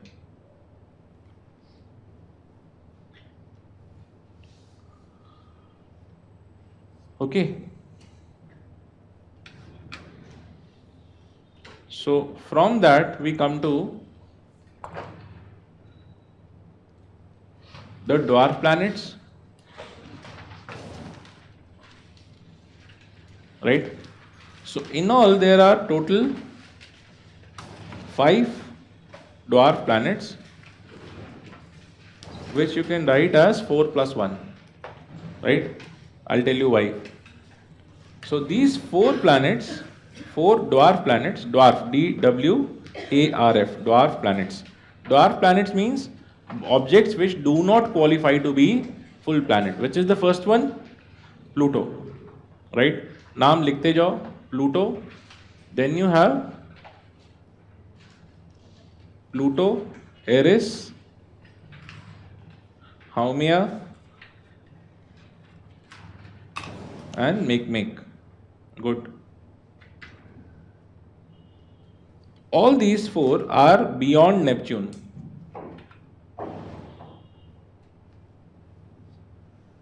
And hence they are also called as trans-Neptunian objects or TNOs, right? So these are found beyond the Neptune after the 8 planets, and hence we also call them as trans-Neptunian objects. All of these are in rocky formats, and that answers your question, right? So we find them all to be in rocky state, and this is also why you can say that they would not qualify because the planets that you have is beyond that. But that is not only the reason, because there are many other things which are rocky here, right, in that build. Then one more that you have is what we have seen earlier, Ceres. Ceres is also qualifies to be a dwarf planet. Why? Because it is round, it goes around. The only thing that it has not done is orbit not clear, because it has the asteroids there, right? And hence this also qualifies to be a, so this 1, 2, 3, 4, 5, right? Ceres is the only one which has 2 distinctions, dwarf planet and minor planet. The others are only dwarf planet. What are minor planets? Asteroids. हमने लिखा था, and hence only Ceres qualifies to have the twin distinction of both of these. So it is a minor planet because it is an asteroid, and it is a dwarf planet because it is round, it goes around, it has just not cleared the orbit. Okay, good enough. Right now comes slightly interesting part which you might not be aware of to some extent, right? And hence we see that what is there beyond these Neptune and all this in the universe, or sorry, in the solar system? See here. So this is your Uranus, then Neptune, and then you have the objects which are called as trans-Neptunian objects, right, from this belt. So objects in this whole belt up to here we call as trans-Neptunian objects, and there are many objects in this belt which are there, small objects, many are still to be identified or named, right? Some of them we have named as the ones which are orbiting as the dwarf planets, right? Collectively we call them as, all the objects of this belt we call them as TNOs, जो आपने लिखा है अभी, trans-Neptunian objects. There is one more term for this, the KBOs. KBO, Kuiper belt object. Kuiper belt objects, named after the person who identified and classified them, right? So we call them the objects of this region. We also call them as Kuiper belt objects, right? So objects which are beyond the Neptune but within the termination shock are called as Kuiper belt object. What is the termination shock? It will come, but just write that the objects beyond the Neptune up to the termination shock are called as Kuiper belt object or trans-Neptunian object. What is Kuiper belt? As you can see here, what is the distance of the Saturn? 10 astronomical 10 astronomical units. What is the distance of this region? 10 to the power of 2, 100 है ये, right? So this is basically not a single unit. In one block, they have shown you 90 units. So you can understand how vast this region must be, the trans-Neptunian objects. So from 10 up to 100, the objects are trans-Neptunian. After this trans-Neptunian, or at this 100 astronomical unit, what you have is what you call as termination shock. Termination shock is the region where the influence of the sun starts to deteriorate and becomes minimal. Right? That's where the sun's influence starts deteriorating and becomes minimal, and it terminates. So the solar system's effect starts to terminate here, and we call this region as the termination shock. Okay? So you can write that at the distance of nearly termination shock is, suppose this is your sun, assume sun, and you have the planets. So Earth is at a distance of 150 million, Uranus is at a distance of 1500 million, है ना? 10 times, 10 astronomical units we saw. As you go on and you go to 15,000 as kilometers, a million kilometers, or 100 times the distance between sun and earth. When you go to that distance, 100, by that time the influence of the sun becomes very less. That region we call as the termination shock, right? Where the influence or the gravitational attraction, solar winds, these influences become very less. Okay, so that zone becomes the termination shock. Why is this important? This is important because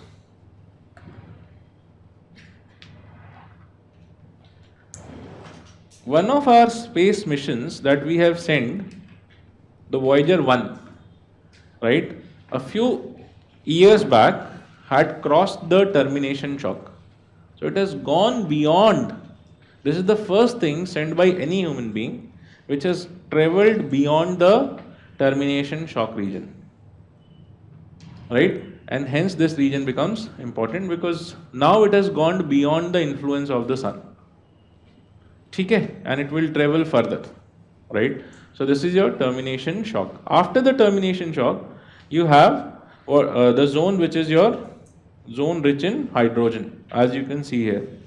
The hydrogen wall is there. So you have a layer of hydrogen beyond the termination shock, and beyond that you have the heliopause. Helio means sun, pause means the zone of transition, right?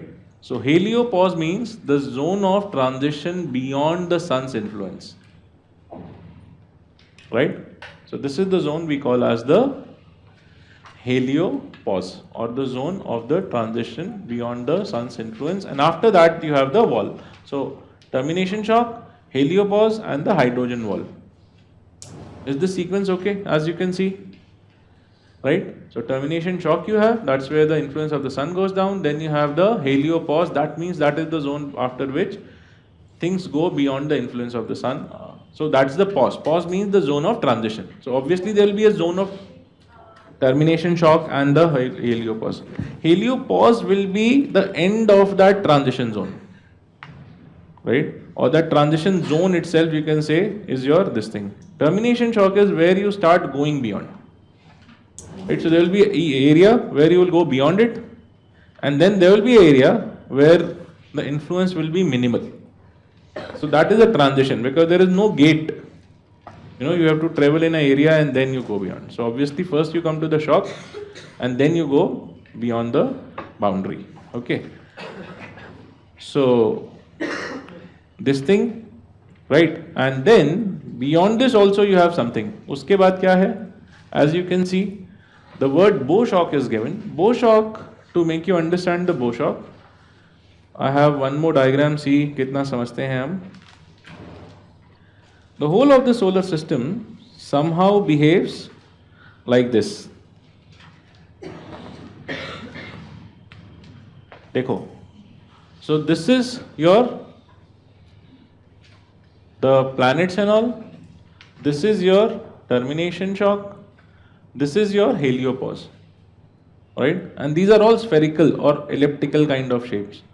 Beyond this, beyond the heliopause, and I also said, I hope you remember yesterday, that the solar system itself is moving.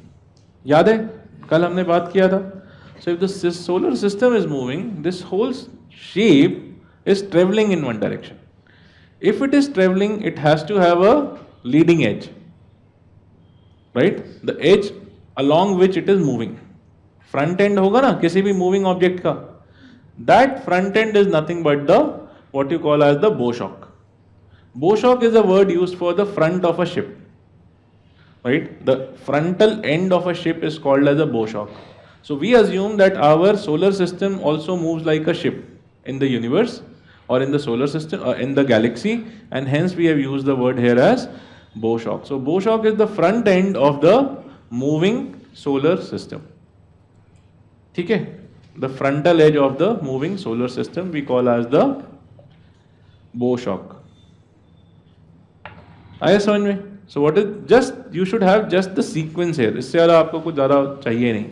So you should know what is a KBO, you should know what is termination shock, you should know what is helio, pause, and then the bow shock, right? Now beyond this also कुछ है हाँ ये खत्म होने का नाम ही नहीं लेता. What do you have beyond this? At a distance of around 5,000 astronomical units to nearly 1 lakh astronomical units. Now, this is huge enough distance you're talking. ये कहाँ खत्म हो गया था? 100. Now you're talking 5,000 to 1 lakh. This is the region which is called as a Oort cloud region, right? So this is again some kind of nebular mass or cloudy material which surrounds the whole heliopause, right? And this also travels with the sun, right?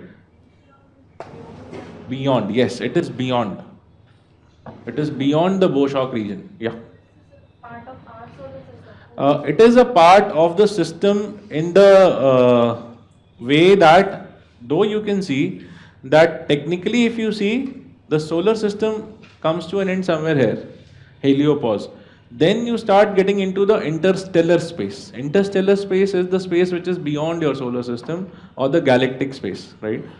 But in that space also you have something which surrounds us and moves with us, right? So technically, if you see, just because of the gravity of the sun, we have the limit here, heliopause.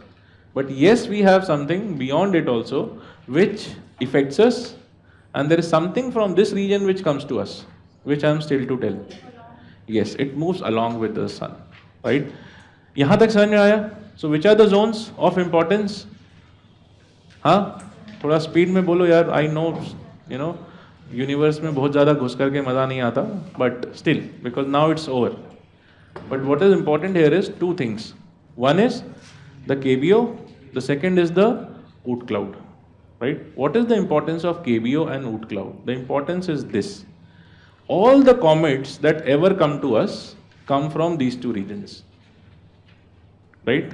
The comets travel to the sun from these regions. And there are two types of comets.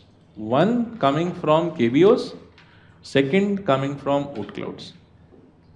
पहले समझ लीजिए तब लिखिए. Right? So there are two type of comets. First of all, what is a comet? How many of us know what is a comet? A comet is an object, or it's a celestial body which travels towards the sun, right, and then goes away. And the orbit of a comet is is it concentric? No, it is eccentric.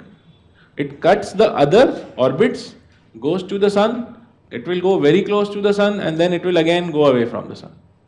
So these orbits we call as eccentric orbits. Concentric मतलब एक छोटा, उसके बाद बड़ा, उसके बाद बड़ा, उसके बाद बड़ा. That is concentric. Right? So the orbits of the planets are concentric. They do not intersect. Right? It's not that Jupiter crosses Earth and goes closer to the sun. Right? But the comets do. So comet might start from Uranus, come to Jupiter, come to Earth, go close to Mercury, sun के पास जाके और फिर से it will go back. So these objects are called as comets, which come from far distant and come up to sun. So there are two types of comets, as I said. The first comet are called as short period comets. Short period comets.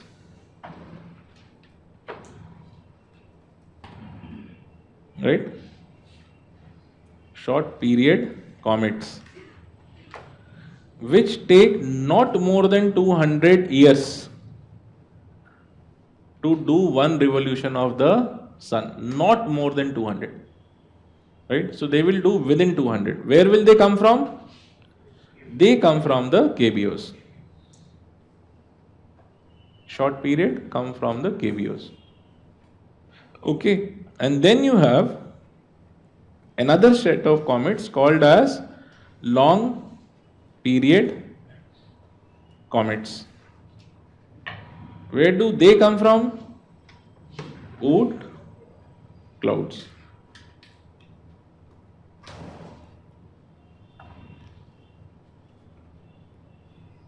ठीक है? So long period comets and short period comets coming from this kind of region. Okay. Now, one more thing that a comet has is that comet is generally a frozen material. You know, it might be like this.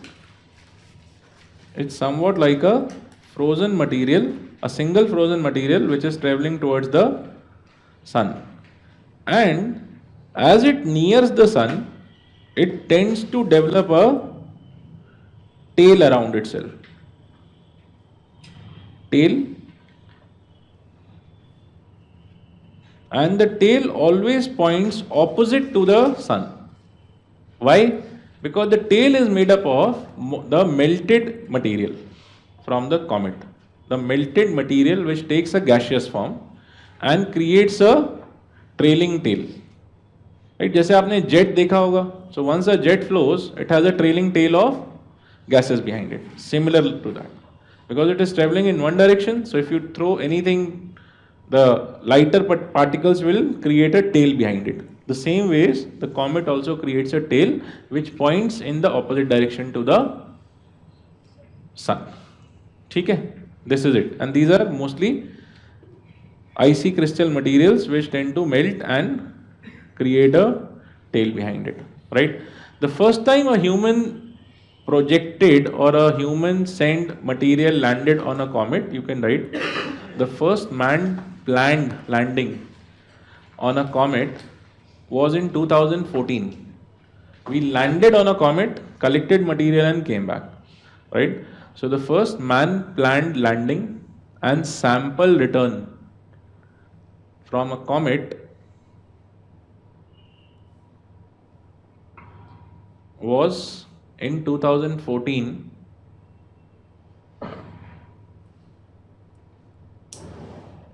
Okay, so that was the first sample return mission that we did with respect to any comet. Why are we interested in the comet material? Because that is the only way we can get material from beyond the Pluto. We cannot send something to Pluto and ask it, bring it back, right? Because getting such objects which go up to or beyond Pluto and getting them back will be a difficult task. So we waited, a comet came, we landed, got the material, came back. So as to sense what material would be found beyond that region. Okay, good. So that ends this whole story of your universe, thankfully. Okay, so enjoy, be happy now कि universe खत्म हो गया, right? Universe नहीं खत्म हो गया, मतलब class के अंदर आपका I could see most of you had gone in a state of dormancy. कुछ तो हाइबरनेट ही कर गए थे. डायापॉज हाइबरनेशन सब चालू हो गया था. कि जब क्लास खत्म होगी, when the conditions will become conducive, then we will again blossom up. ठीक है. So yes, obviously if someone will take you in deep ocean, deep universe, conditions are not conducive, है ना. एयर वेयर नहीं मिल रहा होगा, तो अभी वापस आ जाओ अर्थ के ऊपर. ठीक है. So coming back to the earth, I won't do satellite missions here. I would expect that to be covered in your science and tech part, right? Because that is related to science and tech part. Only one news that I would like to share here, which was of some relevance in the recent past, was a galactic census which was done. This you can note down that in 2016, this was in September 2016, right? The European Space Agency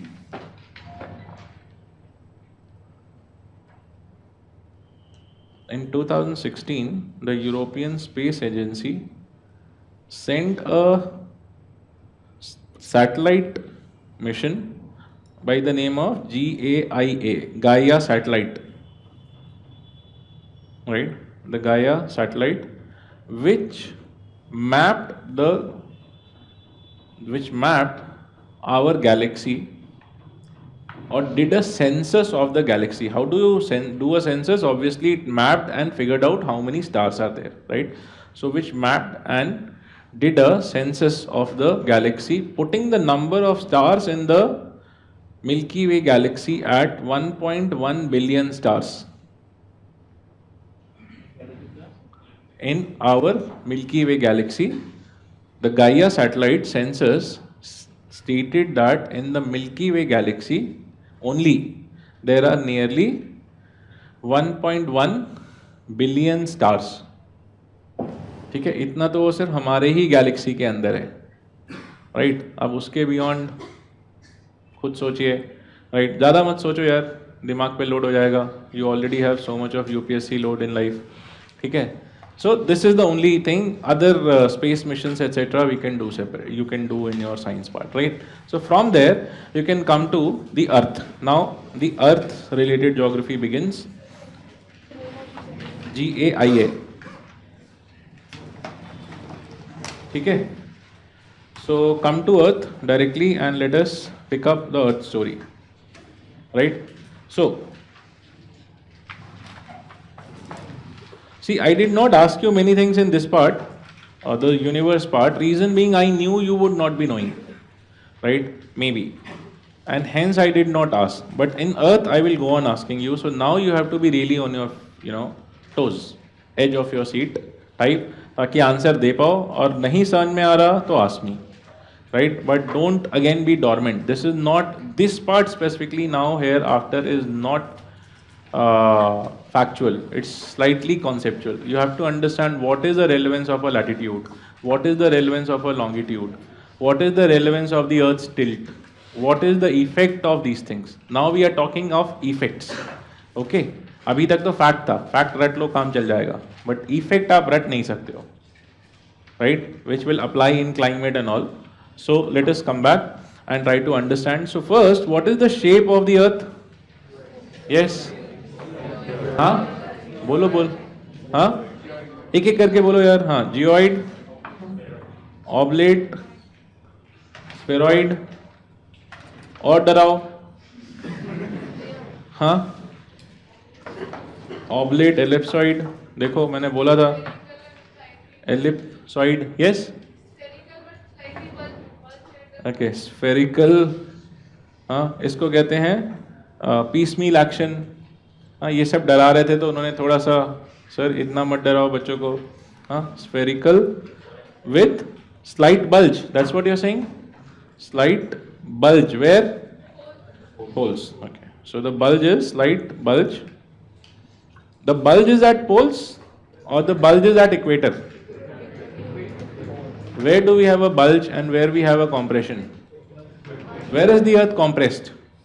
Pole, or it is like a orange. Orange देखा है?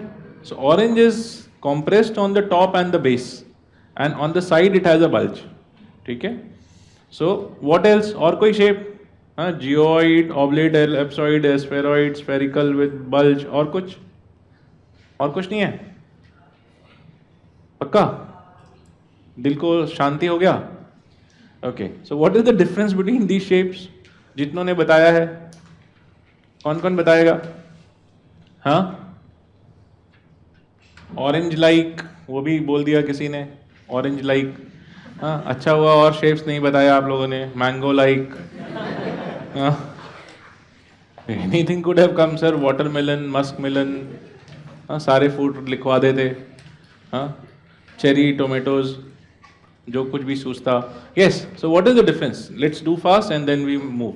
What is the difference between these words? The difference is actually in nature, or when you see, you have two types of shapes. One is geometrical shapes, the other is natural shapes. When you say orange like, egg like, that is a natural shape. You are trying to compare it to nature. When you say spheroid, oblate, ellipsoid, you are giving a geometrical equation based shape. All these are geometrical equation based shapes, right? Spheroid, ellipsoid, oblate, prolate, these are all geometrical equations of shapes, right? These are geometrical shapes and they actually never exist in nature exactly, right? You never have a perfect sphere, है ना? आपने पढ़ा होगा, creating a perfect sphere is almost impossible, right? So hence creating any of these geometrical shapes is almost impossible. Then why do we call earth like that? We call it like that because the earth's shape comes closest to these geometrical shapes. When you compare, what does it look closest to, right? So the earth's shape is not close to that of a sphere, right? The earth's shape is close to that of a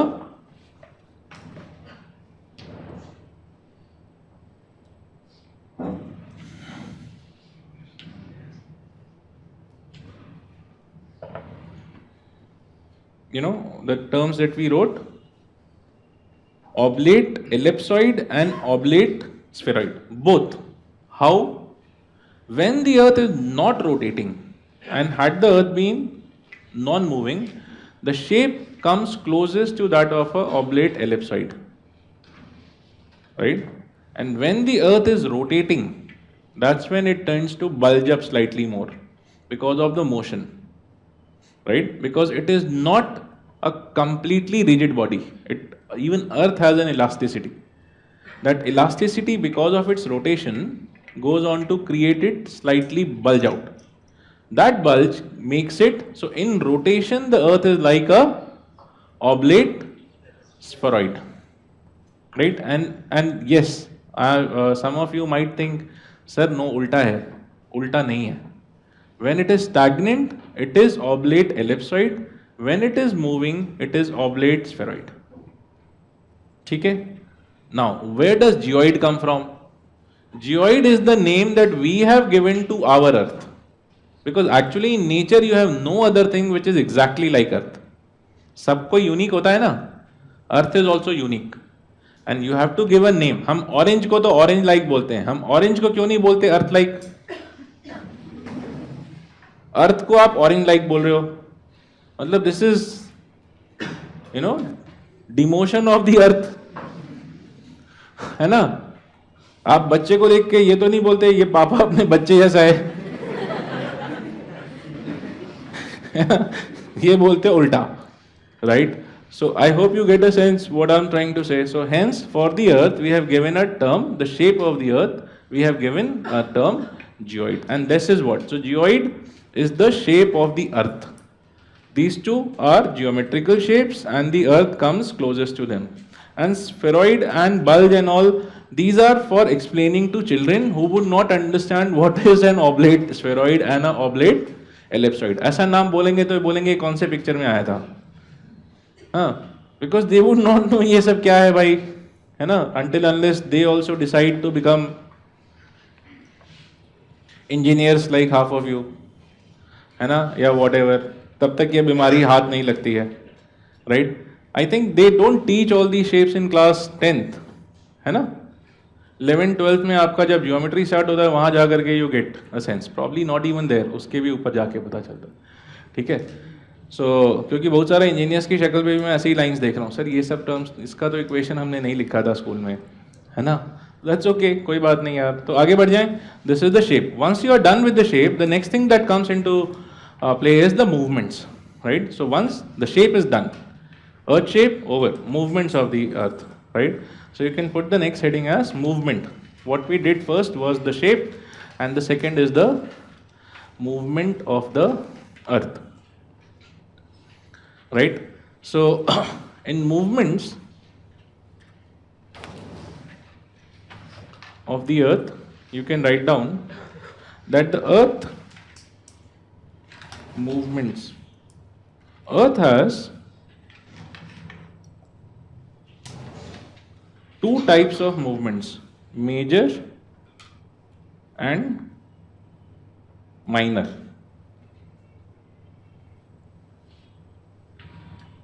ठीक है, major and minor.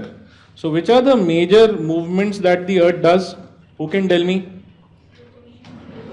हाँ जी, rotation or revolution. Okay, so one is rotation, the other is revolution. और कोई? Any other? सोचो. No? कुछ और नहीं आ रहा? Is there any other movement that the earth does? Yes or no? आपको सोचना है भाई. What does the earth, why does the earth rotate on its own axis? Why does the earth revolve or around what? Sun. Does the sun move? हमने कल बात किया था, कुछ याद है?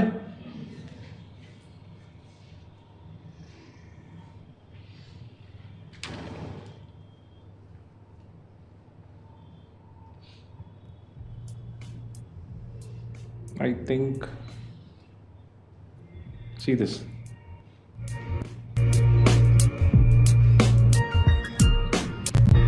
Can you see? I told you about this motion yesterday. The sun also tends to move at a speed of nearly 8.3 lakh kilometers per hour. Right? So this is the largest movement that the earth does. Right? It moves with the sun at a speed of nearly 8.3 lakh kilometers per hour. With the sun, right? It goes around the sun at a speed of nearly 1 lakh kilometer per hour, right? And then it rotates at its own speed. So these are the three movements that the. Did you get it? ये दिख रहा है ना? Can you see how fast? And this is an animation. Obviously, there is no video cameraman, going with the sun, full speed में लेके भाग रहे हैं. कि शूट कर लेंगे यार. So that's an animated video, but I hope you get a sense of what the. So these are the three movements, which the major movements that the Earth does, right? Around the galactic core, one, second, revolution, third, rotation, right? Three major movements. In addition to these three major movements, the Earth also does minor movements, right? Minor movements. So the major, first three, I hope you have written. नाम लिख लिया? क्या क्या? अच्छा सिर्फ सुन रहे थे. देखो मैंने कितनी बार बोला है क्लास में ना, वो ऑ वाले स्टेट में नहीं रहना है. आप लोग दो स्टेट में रहते हो, या तो ऑ या फिर डॉर्मेंट. न्यूट्रलाइज हो जाओ यार. ठीक है. So you have to have your pen going. Many points might be left. So what are the first? The around the galactic core with the sun. That is the first major movement, which is the spiraling movement, right? So around the galactic core, along with the sun, because the sun is revolving around the galactic core. One. Second, around the sun in revolution, or revolution of the earth, second likh lo, and third, rotation of the earth. Okay. Now, the minor movements of the earth were given by a scholar named as Milankovitch.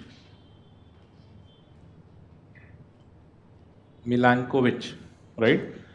Milankovitch cycles or Milankovitch movements, you can put. Right? Now, what were these movements? Note down. There are three types of movement which the earth does, three minor movements. Orbital eccentricity, orbital obliquity, and orbital precession. Eccentricity, obliquity, and precession. Right? So let us understand one by one what they are. Orbital eccentricity first. Orbital eccentricity is somewhat like this. Actually, the sun is in the center, like this, and the earth goes around the sun in its orbit. This is the earth, right? Why does it go around the sun? Due to the gravitational attraction of the sun. But just now we saw that in the solar system, which is the other biggest object you have? Jupiter. Which means Jupiter also has a decent mass, and Jupiter is close to Earth because we only have Mars in between. Right? Now think. Let us say that Jupiter was positioned here. Do you think the Jupiter will also affect this Earth? Yes, which means the Earth would, in that case, effectively have an orbit somewhere here. And if the Jupiter in the other case is somewhere here, then the Earth will have a gravitational attraction of both the Sun and the Jupiter in the same direction, and it would have shifted its orbit slightly. कुछ तो असर होगा. This is what is called as orbital eccentricity. The orbit of the Earth does not remain exactly fixed. Even that changes because of the gravitational attraction of other celestial body, primarily Jupiter. Do you get? Because the position of the Jupiter with respect to the Earth and the Sun keeps changing, and obviously because of that the gravitational attraction resultant also keeps changing, and hence the orbit, क्योंकि वहां कोई road नहीं बना हुआ है. Keep that in mind. Around the sun, you don't have a given road. It is basically in suspension, right? So obviously it shifts. Is that okay? Right? This is your orbital eccentricity. Why it is important, I'll tell you once I'm done with the three type of movement. The second is orbital obliquity, right? So you can write orbital obliquity. What does this mean? What is the angle at which the earth is tilted with respect to the sun? 23.5 with respect to the vertical, and with respect to the horizontal 66.5, right? And 23.5. But is this angle fixed? देखो बहुत सारा चीजें नया नया पता चलेगा. This angle is also not fixed, right? Earth basically has a cycle of this angle also, which varies between 24.5 degrees to 22.1 degrees, right? So the Earth's orbit basically,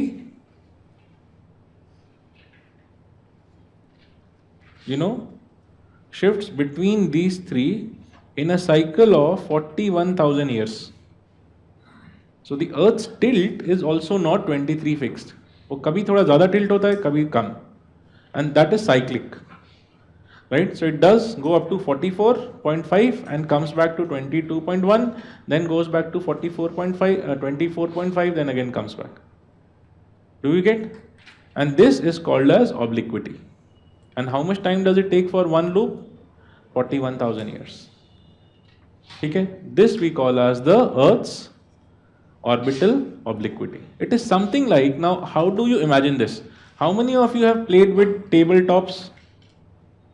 लट्टू घुमाया लाइफ में? हाँ सर, टेबल टॉप नहीं समझ में. अच्छा, table tops होते हैं ना, क्या बोलता है उसको? वो मूवी देखा था Inception?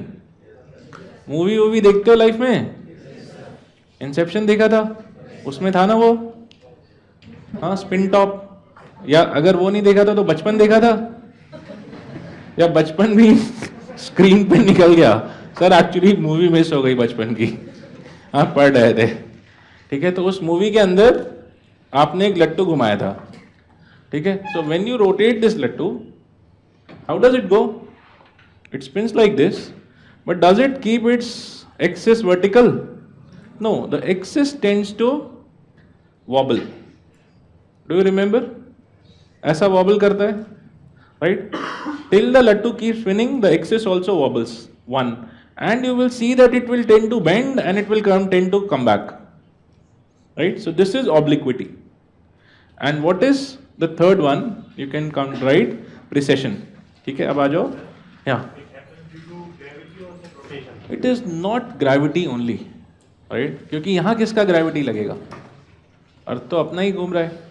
So it is more of a rotational character with the mass, right? Because the center of gravity, right, is not along that axis at that time. Had it been, then it would have been okay. But otherwise, वो gradually ऐसा spin करता रहेगा, ठीक है? And what is precession? Third one. Write down. Precession. Precession. Precession is basically that, this kind of a wobbling on the top. This wobbling movement of this axis. As I said, if you spin this, right, so you will find that the spin top will, go like this. So this round movement of the top part of the axis is called as precession. Okay? So, seen from the top, the axis will tend to do a spin. This spin of the axis of the earth we call as the precession. ठीक है? And this precession has a period of nearly 26,000 years. Right? Precession has a period of 20, orbital precession 26,000. So obliquity 41,000, precession 26,000. पहले वाले का कोई period नहीं है. Why? Because that depends on the movement of the earth. We have some books go on to project something like 4 lakh few thousand years, but वो छोड़ सकते हैं, ठीक है? So these are the three. Now what is the effect of these movements? किसी भी चीज को अभी हमें सिर्फ रटने के लिए नहीं करना. There has to be an effect. What is the effect? What is the effect of the earth's tilt? Who will tell me? What is the effect of the earth's tilt? इतना तो मतलब you don't have to be a geographer or you don't need to have read your NCERT or everything to tell me this. इतना हमें school से we know. अच्छा, forget that. First tell me, what is the effect of Earth's proximity to the sun? Proximity. How close we are to the sun, what effects this will have on the earth? The temperature of the earth, right? So if you are close, you would be hotter. If you are away, you will be colder. So this is the effect of the first movement that you wrote. क्या था? Eccentricity. So eccentricity has its effect on the temperature at different times on the earth. Right? When you are away, you will be, I hope you get. So this is how eccentricity will affect one. How does the tilt of the earth affect the earth? That, huh? The day and night. Is the day and night an outcome of tilt? That is rotation. But yes, tilt length depend on the tilt depends the length of the day and night at different latitudes. है ना? So if the tilt itself change along with the rotation, rotation तो fix है, but the tilt is changing. If the tilt is changing, what will change? The length of the day and night and the angle at which the sun rays will fall. If the earth is more tilted, the angle at which the sun rays will fall will change. Can you see the angle between my hand and this pen is changing? And the angle change will change the intensity of the sun rays. And because of that, the weather and the climate will change. Right? So the obliquity and the precession affect the climate. But कितने cycle पे वो affect करेंगे? 26,000 years, 41,000 years. Right? This is how climate change happens on the planet. This is the natural cycle of climate change on the planet. Right? So the climate on the earth would change depending on the movements of these kind. Right? Natural climate change. This is not man-induced climate change. This is the natural climate change of the earth. Do we get this? Slightly. You will understand a bit more of this once I do the next part, where you will understand how the length of the day, the climate, heat, seasons, all that change. वहाँ पे समझ में आएगा. So there you will get, if the angle itself change, how the climate should change. Okay, but you just write these movements. Okay. Now from this movement, you come to the next part, the rotation and revolution. Because we don't have to get into these details, we have to get into the rotation and revolution of the earth. Right. So you can put the major movements of the earth. Major movement of the earth.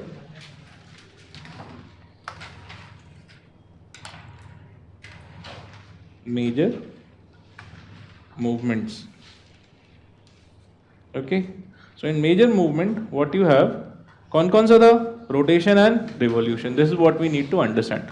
But before I make you understand the major movements such as rotation and revolution, one more conceptual thing we have to understand. What are the latitudes and the longitudes on the earth? Right? Because the major movement get affect, or the effect, to understand the effect of major movement, you have to understand the latitude and longitude, right? Which is the grid system that we have on the earth, right? So we will understand that, right? And then we will come to the movements also in detail. So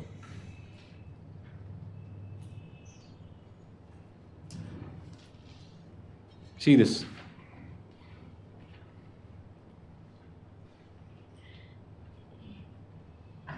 First, I believe all of us are slightly aware of what this image is trying to show.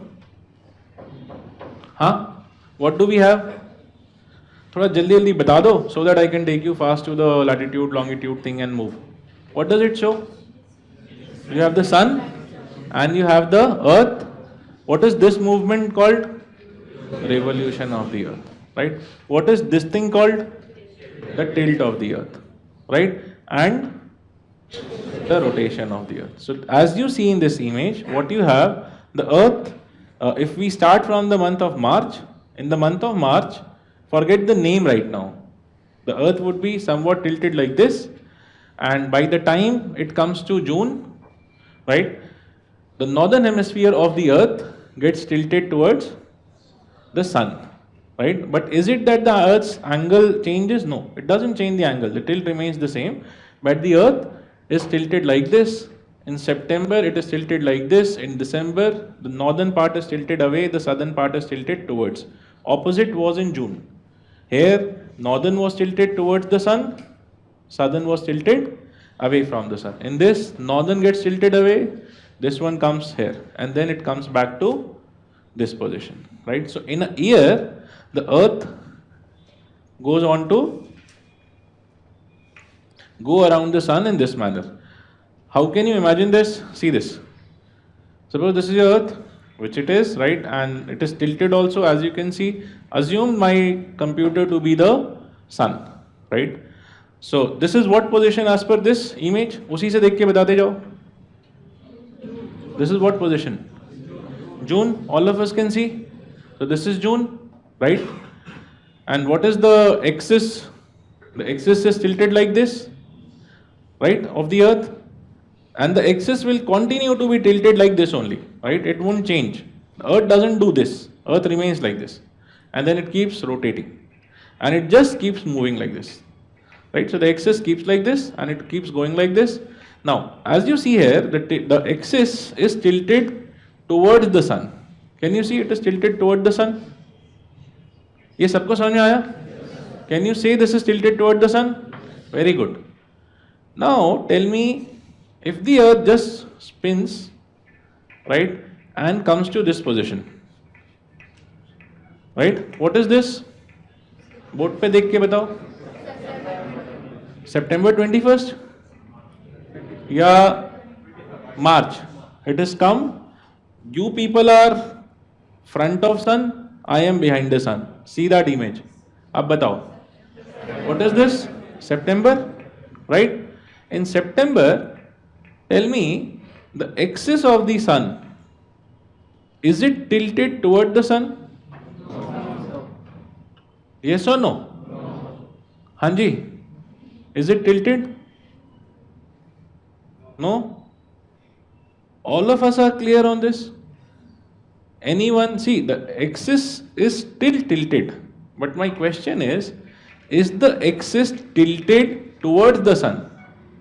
No, it is tilted but not tilted toward the sun. But in this position, it is tilted and it is tilted toward the sun, both. Here it is just tilted, but it is not tilted towards the sun, right? Now tell me about this position. It is tilted. So tilted it always remains. It won't become vertical. It is always tilted, and it is always tilted in one direction. It doesn't do this kind of a thing also. It is tilted like this, but here it is tilted toward the sun also. And in this front position, what will happen? What right now? So what is it? Tilted but not toward or away from the sun. Neither towards nor away. Do you get this? Right? So basically these two positions, when the earth is tilted on the axis, but the axis is not tilted towards or away, this position and this position, we call that the axis is parallel to the sun. We call it that way. So you might think, sir, axis parallel hai, tab to aisa hona chahiye. No. The plane of the axis and the plane of the axis of the sun are parallel to each other. My two hands show you the planes. So you can see this hand and this hand, both are parallel. Though the axis is tilted in its plane, right? But the planes are not tilted. Okay? So these two planes become parallel. And this is what the meaning of the earth being parallel to the sun means. It doesn't mean that when the earth is tilted parallel to the sun, it becomes vertical. Do we get this? Okay, good. Very good. So, with this, I'll bring you back. With just this much of understanding, I'll take you back to the latitude and longitude story, and from there we'll again come back to this tilt story. Okay? So, you can write the first thing as latitude. Latitudes. Right? So, what is the latitude in this image? You can see, दिख रहा है? Right? You can put the, so suppose this is your earth, and what is this thing? The equator, right? And this is the center of the earth. So assume this to be in the center of the earth, not on the surface anywhere. This is the center, right?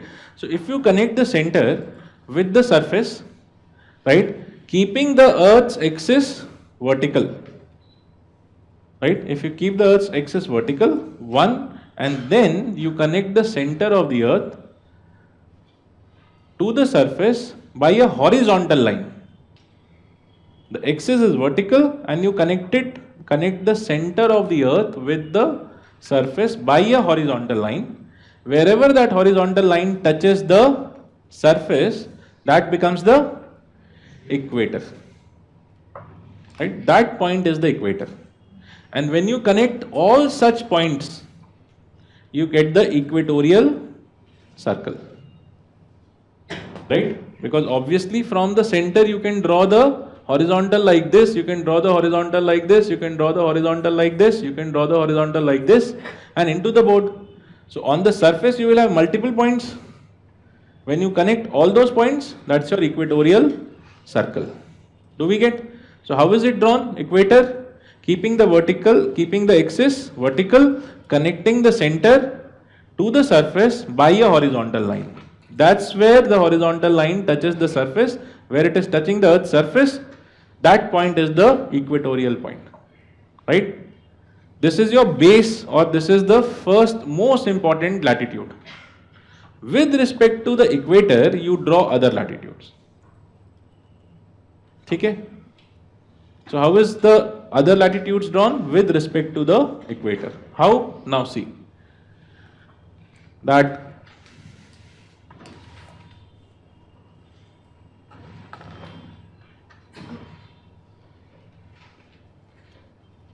so as you can see, let me draw your equator here with a blue line like this. So suppose this is your equator, right? Now with the equator, as you draw any line passing through the center at a certain angle, suppose this angle is 1 degree, right? So the point where it touches, right, this point becomes 1 degree latitude, right? So 1 degree. Now how will you get a 1 degree latitude circle?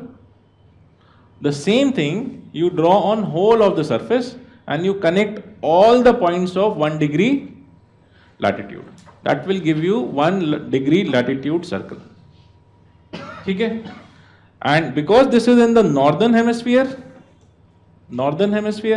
we call it as 1 degree north. Okay? So you will have one circle like this, right? Similarly, let us say you draw one more circle. Okay? Aisa. Let us say this is 2 degree. So here also you can draw a circle on whole of the earth. This becomes 2 degree north latitude and the 2 degree north latitude circle. So as you can see, all these latitudes will basically be parallel to each other. Yes or no? Yes. They will go on becoming parallel, and you will draw how many angles like this? What is the maximum you can draw? 90 degree. Right? But will you have a circle for 90? 90 will be a point location. What is that? The pole. The northern pole in this case. So what is the maximum latitude you can draw? 90 degree latitude. Right? The maximum is 90 degree latitude. North, which is the pole. The other thing is, the latitudes seen from the side are all parallel. They look like parallel lines. So if you draw a circle, right, like this, the latitudes will look like this. Yes or no? Yes. But seen from the top, let us say if you just go in a rocket from the North Pole vertical, and from there you take an image, what will they look like? The North Pole will be in the center, and around them you will have circle. And which will be the biggest circle? Equator. Right? So this is how the latitudes will look seen from different places. Right? So if they give you two statements, the latitudes are parallel, Second, latitudes are concentric. Both are right. 1. Latitudes are parallel seen from the equator.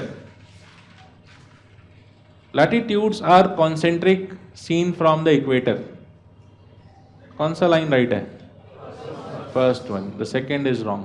ये आपको anyways गड़बड़ नहीं होगा. गड़बड़ कहाँ होगा? Latitudes are parallel seen from the pole and concentric. वहां पे you have to be clear. Seen from above the pole they will look concentric, and obviously if they are concentric they are parallel also. ठीक है, because the lines of the circle will not meet. ठीक है, so this is your. What is the definition of parallel by the way? Two lines that do not intersect and are equidistant. ठीक है, दोनों होता है. They do not intersect as well as they are equidistant. ठीक है, so this is your. Do we understand latitude? आ गया सबको समझ में? Okay, good. इतना तो आ गया यार, very good. अब लेते हैं इसका concept. In these latitudes, there are two latitudes which are of importance to us, high importance. कौन कौन सा? 23.5 and 66.5. दो हैं, right? What is the importance of these two latitudes? कौन बताएगा? Not gravitational force, nothing to do with gravitation. हाँ जी, shiftive for मतलब क्या शिफ्ट करता है? Shift of earth, shift of sun, shift of, हाँ, रूट्स, जोन्स डिफाइन होते हैं. बट क्यों हम उसके बेस पे ही करते हैं? Why not 27 and 72? The tilt, rays of the sun, क्या they fall where? At 23 and 66. At 23 and 66.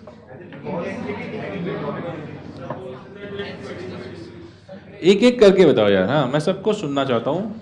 But yes, first you and rest of you listen and say, sir, all right, this part wrong. ठीक है, so that we can evolve. मतलब एक ही बात सब मत बोलते रहो. Yes.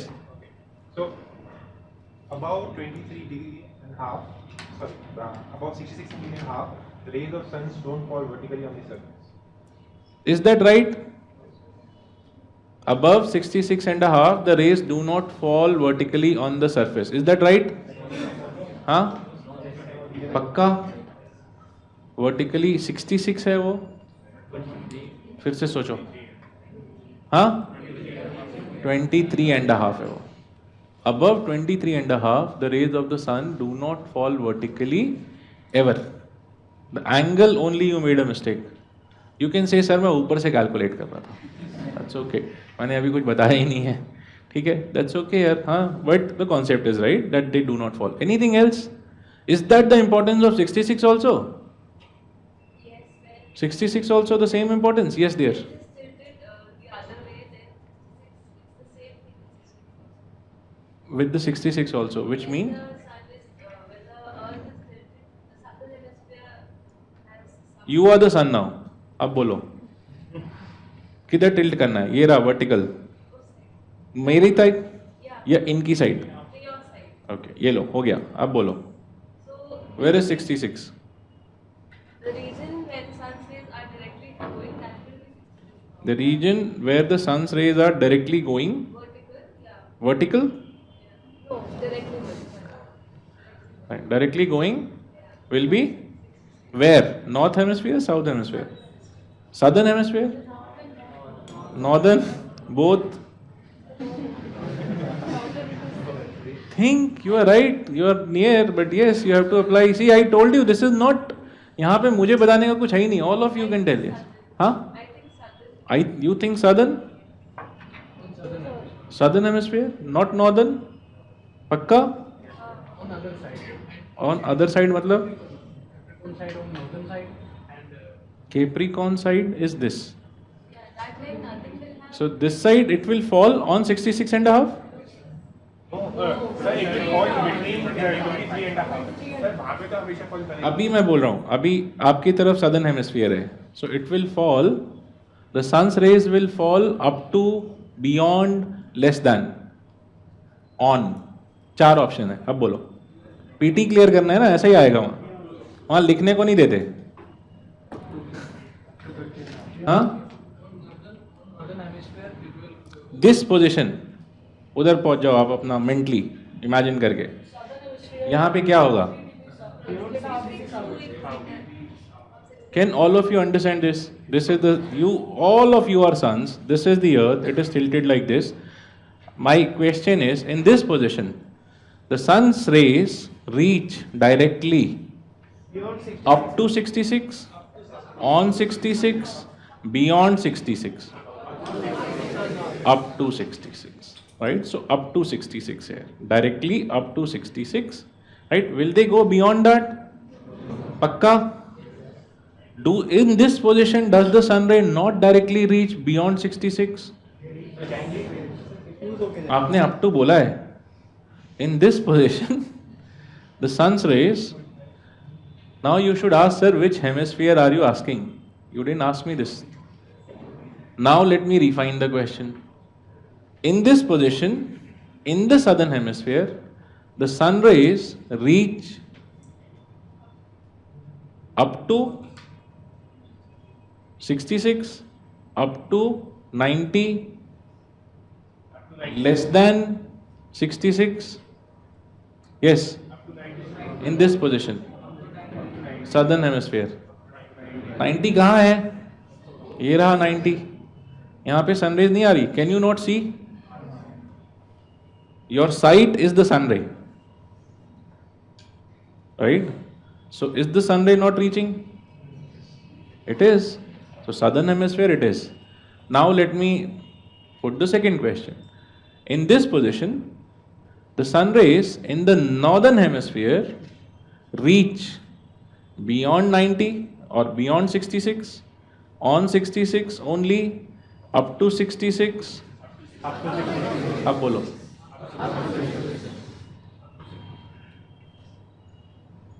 So in this position it is up to 66, which means if the sun ray is not reaching in the region beyond 66, and will this apply for 24 hours? 6 months. How much? Whole of the pole, whole of the region beyond 66?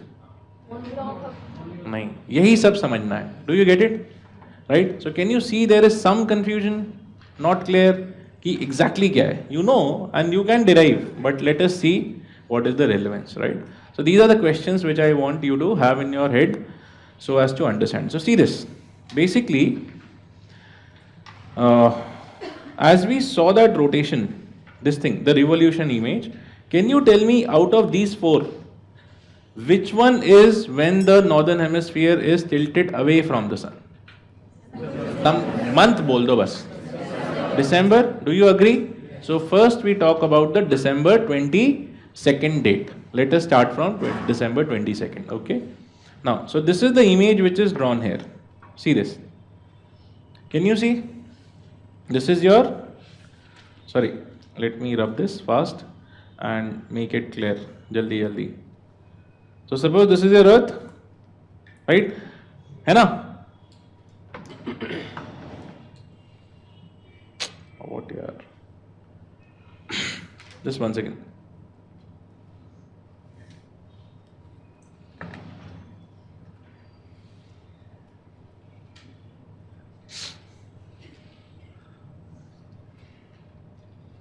Right? See. So this is your neat and clean, no lines, no sun rays, nothing. It is just tilted, 23.5, right?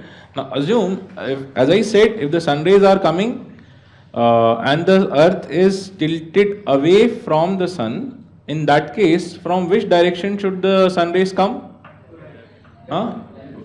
Left से आना चाहिए. So this is your sun ray. Yes? Something like this? है ना? नहीं आया? चलो आ जाएगा. Life में कुछ चीज़ें लेट आती हैं. हाँ, जैसे अभी जिन्होंने पिछली बार पीटी दिया है वो सब वेट कर रहे हैं, रिजल्ट नहीं आ रहा है. ये भी यूपीएससी हो गया है. ठीक. right? गुड, जाते समय तो जल्दी चला गया. Yes, I think now आ गया. Good. So as you can see, you have the two sun rays on the top, right, and the sun ray coming from. We have taken three rays, right? We are, for our ease of purpose, we have just taken the top ones at the two end and the two end ones and the middle one, right? Good. Now, if this is how the sun rays are falling and the axis is tilted somewhat like this. This is your axial tilt, right? As you can see. So, up to what point is the sun rays touching the earth? As you can see in this image, here and here, which means beyond this point there is no sunlight, right? So beyond this point there is no sunlight, and beyond this point there is no sunlight on the surface of the earth. Yes or no? Which means these, beyond this you will have night, and beyond this also you have night, right? Which means if I draw the day and night line, I can draw somewhat like this.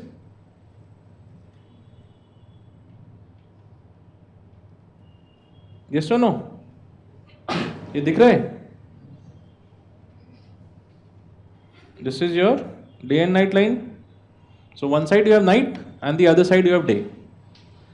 Pakka? Good. Okay. Now, as you see here, now tell me, you understood how to draw the latitudes, right? How should I draw the equator because the axis is tilted? This blue line gives you the equator. Is this okay? That means the other latitude should be parallel to this, right? Now, can someone tell me what should be this angle? This angle. Huh? 23.5? Sure. In that case, what is this angle? 66.5. What is the latitude? What is the definition of a latitude? With respect to the equator drawn from the center at a given angle. What is the angle here? 66.5. So what is this latitude? This point? सबसे ऊपर, if I use the yellow color, what is that latitude? 66.5. And if I draw the latitude, it becomes like this. This is your 66.5 latitude or no? Okay, good, right? Similarly, अभी नीचे बाद में करते हैं. Now let me put you there. Wherever you will have a difficult situation, I will always put you people there. ऐसा खड़ा कर दिया at the latitude. हाँ, वहाँ पे हो खड़े, right? What will you see in terms of day and night? What will you feel like at this moment? नहीं मतलब very good. So she is saying, sir, आगे दिन होगा, पीछे रात होगा. ऐसा नहीं होता है. हम इतने छोटे प्राणी हैं, तुच्छ प्राणी, कि हमारे आगे और पीछे एक ही रहता है. ठीक है? So you will have only either day or night or evening, right? So what will be this position like? Evening. लेकिन आप बोल सकते हो, sir, if I don't know the time and if I don't know, it could even be morning. Evening and morning is same until unless you see the watch. हाँ, कभी कभी ऐसा होता है ना, अगर आप बहुत ज़्यादा थक गए and you go to bed और फिर एक दिन उठे, हाँ, जब उठे और बाहर गए तो सूरज वूरज दिख नहीं रहा, मम्मी पापा दिख नहीं रहे, घड़ी वड़ी कुछ नहीं है, पता ही नहीं चलता यार मॉर्निंग है या इवनिंग. तो ये वैसा है, right? So it is something like you don't see the sun, you know the sun has set or the sun is still to rise, so you don't see. So it's something like, that kind of a situation. But now how will you come to know if it is evening or night is now what happens. After some time, the earth will rotate. Earth तो आपके साथ सो के उठा नहीं है. Earth was always rotating, right? So as the earth rotates, your position on the latitude or your latitude would have moved, right? Which means after some time with some rotation of the earth, you would come somewhere here, यहाँ पे छोटा नहीं हो गया मतलब वो बन गए गलती से, right? But you would come to a new position. Is that okay? So now you would have gone into what? Night or day? तो वो समझ में आ गया आपको कि वो क्या था? What was it? Evening, right? So it was evening. Like how much time will the earth take to do a quarter of a rotation? Quarter of a rotation. इसमें इतना नहीं सोचना है, मतलब आज ही लैंड नहीं हुए हो, 6 hours ना, तो 6 hour के बाद quarter, another 6 hour, right? Another, right? So another 6 hour you will be somewhere here. So after total 12 hours you will be on the other side. But outside, do you see light? No, right? The best you have seen is evening like, and then the night started. After 12 hour night. Now let me put you to the other side. So then you will, after another 6 hour, you will go to the other side. So 6 plus 6, 12 plus another 6, 18, and you are still on night, right? And after another 6 hour, which is 12, 24 hour later, you will again be back to this position. So फिर evening में आ जाओगे, right? So after a 24 hour night, you have a evening like. वो एक movie आया था बहुत साल पहले, इस रात की सुबह नहीं, तो वैसा ही फीलिंग आएगा, हाँ? The night doesn't seem to end, right? So this is how you feel in this situation. Do you get? So what is the relevance of 66 and a half? आप बताओ. 66 and a half, if the hemisphere is tilted away from the sun, is the region where you will have a 24-hour night, right? But if I put you somewhere here, एक और बना दो यहाँ 60 degree पे, see here, right? Now if you are at 60 degree and you are standing, अभी कहाँ पे हो आप? Sun. Will you see the sunlight? Yes. If you are here, somewhere here, will you see sunlight? Because that is where your evening is starting. So that's when you will go to the evening side. ठीक है? After that, this whole thing will be night. Then on the other side, similarly night. And then you will again come to the evening and then again to the day. Right? So you will come back to this position. So how long has been your day? This long. Do you see? Which means if you are at a latitude less than 66 and a half, will you have a 24-hour night? No. So the relevance of 66 and a half is, it is the latitude at which at least once in a year there will be a 24-hour night. This is the relevance of 66 and a half. Why? That is where your logic fits in, that this is the latitude at which the sun rays, this is the highest latitude up to which the sun rays will reach. Latitudes beyond this, sun rays will not reach. So at least for one day it will not reach, right? And hence the 66 and a half will be the latitude at which you will have at least one 24-hour night. But that 24-hour night is not the night that you have seen, not our concept of night, right? Because in that you will also have that evening type of a situation, right? There will be some time where you will have an evening, but you will not have a afternoon, right? You will just have a evening and then again it will become a night. Okay? So this is the relevance of 66 and a half. But there is another relevance of this. What is that? आ जाएगा. Time up हो गया क्या? हाँ, system में डाल दिया इन्होंने. हाँ, 12 o'clock system automatic off. ठीक है? But don't worry, I know how to manually reoperate it. ठीक है? So you could have been happy for a few seconds, yes, बच गए, but नहीं बचे अभी. ठीक है? So taking you back, now tell me here again, यहाँ पे आ जाओ 2 minute के लिए, because I want to complete this before you go. What is this angle? दिख रहा है मैं कहाँ पूछ रहा हूँ? हाँ, नहीं बना? बन गया? नहीं बना, नहीं.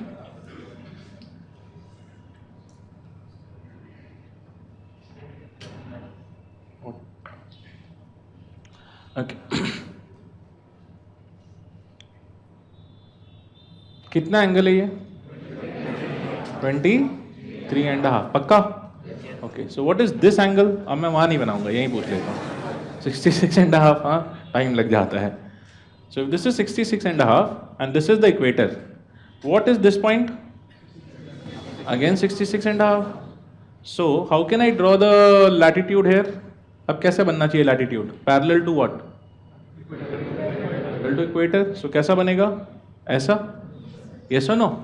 So I can draw the latitude somewhat like this. अभी बन रहा है? नहीं बना, चलो बन गया, है ना? Now let me put you there. मैंने बोला लाइफ में जब भी डिफिकल्ट सिचुएशन आए, put yourself in that. ठीक है, this is how you will become experienced. ठीक है मतलब एटलीस्ट बोर्ड पे तो सोच ही सकते हो यार, साइबर वर्ल्ड में पुट करो, कोई बात नहीं, यहाँ पे आ गया। हाँ, what will you see? Again वही दिखेगा जैसा कि बहुत दिनों बाद उठने पे दिखता है। ठीक है ना? You don't know what is it, morning evening कुछ पता नहीं है, बट यस ठीक है। उसके बाद क्या होगा? The earth will rotate, you will come here, right? ठीक है, what will you see? Day और नाइट? डे। अब समझ में आया वो क्या था? क्या था? मॉर्निंग। ठीक है, so that situation was morning like, this was morning like, right? And then you see a day and here you will again see what? सीधा बनाने दो, उल्टा बन रहा था। ठीक है, हाँ, तो क्या हुआ? Day, and then go to the other side, again day. So what is the length of the day for you? 24 hours. So what is the other relevance of 66.5? It is the latitude at which you will also have a 24-hour day. ठीक है? Not only night, day also. By the same logic. जो हमने किया था, ऐसा. So this is the region which will have 24-hour day. This is the region which will have 24-hour night, because 66.5 will be this. Do you get? तो यहाँ पे जब होगे तो इवनिंग दिखेगा, night night night night night, again evening, and then again night, and if you are here morning,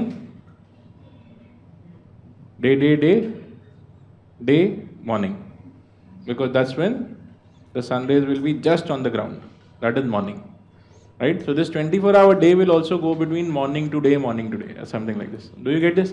ये आया समझ में? Everyone gets this, right? So this is the relevance of your 66.5, and hence we choose them.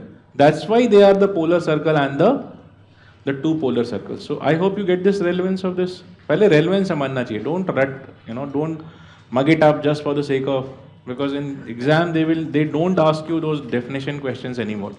They ask you the application. What happens? वो आपको वहाँ डाल देंगे. You are standing at this latitude, right? And you see this. Which hemisphere you are in? रट के तो आए थे 24-hour night. Do you get it? So you should know the logic behind it. आगे बढ़े? हाँ जी. कौन है? हाँ, हाँ जी. Come again. हाँ हाँ.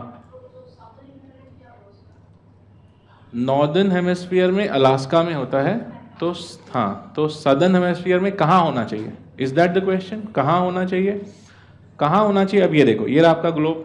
मुझसे मत पूछो. आपके पास एक एटलस मैंने 3 दिन कल ही बोला था ना खरीदने को, खरीदा? चलो कोई बात नहीं, आज छोड़ देता हूँ. ठीक है, अगली बार ये क्वेश्चन ही नहीं पूछेगी कि एटलस तो खरीदा नहीं है. एनीवेज, सो देखो, यहाँ कहीं आपका ये Arctic circle, can you see at the base? So अच्छा नहीं दिख रहा है, सॉरी. कैसे दिखेगा इतना दूर से? हाँ, so whenever you will get a globe in life or the atlas, and whenever you will open it, you will see a line drawn as Arctic Circle. That Arctic Circle is somewhere here. So as you rotate this, you will find that in the southern hemisphere, you don't have any continent which touches that region. सारे continent ऊपर ही खत्म हो जाते हैं. ठीक है? Whereas the same thing, if you go to this region, यहाँ पे, you will find that as you see here, Alaska, right? In Alaska, you will see the city of Anchorage also. Anchorage is slightly south of the 66.5, right? But if you go slightly up, that's where you will get to see. Even at Alaska, you can see almost like, even at Anchorage, you will see somewhat like it. Right? वहाँ थोड़ा सा dark ज़्यादा हो जाएगा and then it will again bounce back, right? So this is where you have this phenomenon, but not in the southern hemisphere. ज़मीन ही खत्म है, ठीक है? तो अंटार्कटिक पे जाओगे तो दिखेगा, राइट? But don't go. हाँ, यूपीएससी पहले कर लो, हाँ, नहीं तो फिर पता नहीं वहीं रहने का मूड हो गया. There are many penguins there, you might enjoy the place. बेकार में यूपीएससी यार इन्हीं के साथ रहते हैं, ठीक है? So coming back, I have another 9 minutes. मैंने आपसे 15 तक का टाइम लिया हुआ है. All of you are okay ना? मतलब ज़्यादा तो थकान नहीं हुई है? हाँ, वैसे भी आज फर्स्ट हाफ में तो सो ही रहे थे. So coming back to this part, what you find, this much is done. Now let us understand the importance of 23.5 also. ताकि ये part आज खत्म हो, tomorrow we start with something new, right? Otherwise I have to come back to this. So what is 23.5 degree latitude? उसको हम क्या बोलते हैं? First of all, what do we call these 66.5? We call them as Arctic and the Antarctic circle. This is Antarctic circle, that is Arctic circle. Together we also call them as polar circles. Right? So polar circle or Antarctic north, Arctic south, Antarctic south, Arctic north circles. ठीक है? और polar circle. So the relevance of polar circle is understood. Can I assume? ठीक है? Good. थोड़ा और समझ में आएगा once we move further. But before I take you there, see here. Now tell me, by the way, how do you come to know that on a sphere something is perpendicular? Huh? There are two ways. You either take it, it should either be along the radius and in the line of the radius, or the second way is you drop a tangent and you see. ठीक है ना? But dropping a tangent makes it very geometrical. मतलब आधों ने तो tangent life में आज से 7 साल पहले सुना था, उसके बाद लाइफ में कभी tangent आपके आया नहीं, है ना? तो अभी मैं फिर से लाना नहीं चाहता हूँ, right? So let us keep it simple. The simple thing is that anything which is along the radius, radius याद है, ठीक है ना? वो तो नहीं भूले होगे, right? So if anything is along the radius, that is perpendicular to the surface of the circle or sphere, right? So it should be in the line of the radius, right? Now as you see here, can we say that, let me draw just 2 more lines so that I can explain, or just 2 more lines by which I can explain.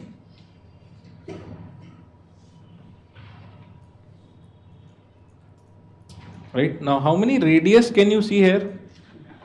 This is also a radius, this is also a radius, this is also a radius. Yes or no? All of them are radius starting from the center going to the surface, straight, right? But can you say that this line is along the radius? No, this is at some angle. Along means it should have been like this, straight line. Can you say this line, this sun ray is along the radius? No, it is at some inclination. But this one is along the radius, right? Which means this sun ray is perpendicular on the Earth's surface. आया समझ में? Right? So as you see in this case, it is this central sun ray which is perpendicular to the surface of the Earth. Is that okay? देखो, सबसे पहले हमें क्या याद मतलब समझना है, that if something has to be perpendicular to the spherical surface, it should be in the line of the radius, right? Radius यहाँ है, this is the surface, round surface, assuming this is how the Earth is, something like this. So it should be in the line of the radius. So as you see here, this line is in the line of radius, but this one, this sun ray is not in the line. There is some angle. यहाँ जाके it has to bend to go toward the radius. Here it has to bend to go toward the radius. But this one doesn't have to go. If it travels straight, it will reach the center of the earth, right? Which means this sun ray is perpendicular to the earth's surface. Okay, one. Now, what is the relevance of perpendicular to the earth's surface? I have an image. See this, which makes it slightly easier to grasp. See, if some energy, some light, something falls perpendicular, the intensity at that place is more, though the area might be small. If you take a torch, है ना, मान लो आप road पे जा रहे हो in the night, camera phone है सबके पास, so you hold the camera phone like this and you keep walking. So what do? First you tilt it so that the spread is more and you can see more area. But not everything is very visible. Let us say if you have to see something with focus. मान लो आप जा रहे हो और वहाँ पे आपको एक बड़ा सा राउंड शाइनिंग चीज दिखा, ठीक है? So because of your natural instinct, what do? You don't run away. अगर वही एक बॉल टाइप दिखे कुछ डार्क मेटालिक तो शायद भाग लोगे. बट यहाँ शाइन कर रहा है तो क्या करोगे? ऊपर जाके ऐसे ऐसे चमकाओगे घुमा के. Increase the intensity and see what it is. So for increasing that intensity, what have you done? You have made it perpendicular. So if it is perpendicular, the intensity becomes more. Whereas if it is inclined, the intensity becomes less. Though it will cover more area, but the intensity becomes less. मतलब अगर if you are heating, the surface will become less heated. And whereas if you do it perpendicular, this region, if suppose this is heat energy, so this region will become much heated. If this was heat energy and you are inclining, this region will become, the region is bigger, but the heat energy is less. ठीक है ना? I hope you get. So the effect of perpendicular is this, that it increases the heating or light or intensity. So coming back to your earth, as you can see, if I ask you out of these three, where is it perpendicular? Out of 1, 2, 3? Not equator. I am not asking you equator. यहाँ equator नहीं है अभी. कहाँ पे? अभी don't give me the latitude. Just tell me 1, 2, 3. Which is the 2 is perpendicular, right? And the other is not, as you see in this case, right? Forget what is drawn beyond this as of now. Now tell me, if the earth was vertical, right? What would have been this latitude? Equator? Yes or no? If the earth was perpendicular, this would have been the equator. And that's why we say that equator is the region where, if the earth we assume to be perpendicular, then equator is the region where the sun ray will be vertical or maximum. Vertical and hence maximum. Is that okay? But the earth is tilted. So if the earth is tilted away, as you see here, now tell me, where is the equator? This is the equator or no? आपको बताना है भाई.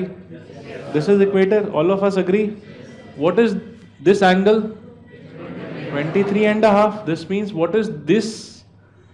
If I draw a latitude here, what will that latitude be? यहाँ पे अगर बना दिया आपने like this, so this will be, आ गया? Yes, thankfully. So this is 23.5. So on 23.5, because the earth is tilted away, on 23.5, which hemisphere? Southern or northern? Southern hemisphere tilted. So when the northern is tilted away, southern hemisphere 23.5, the sun ray is perpendicular. But if you go to any other latitude below this, will the sun ray ever be perpendicular? No.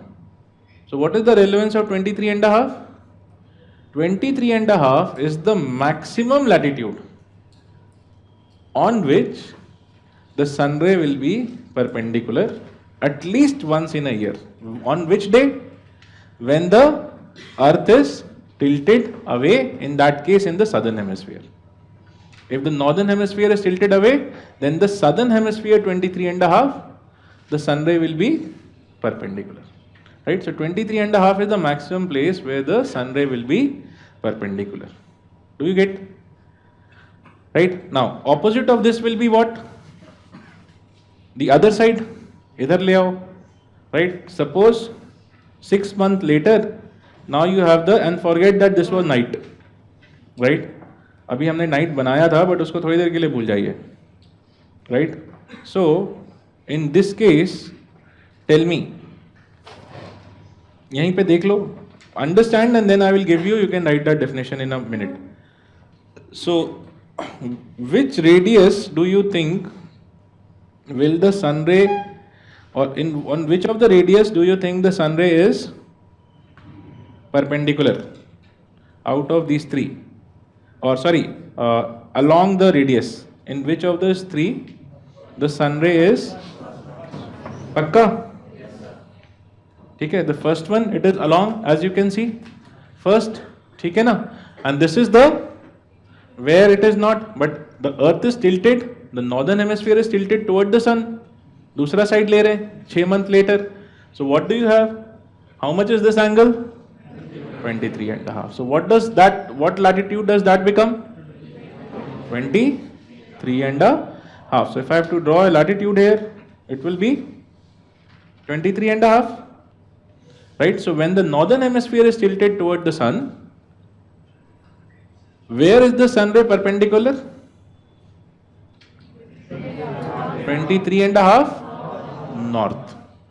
And when the southern hemisphere is tilted toward the sun, 23.5 south.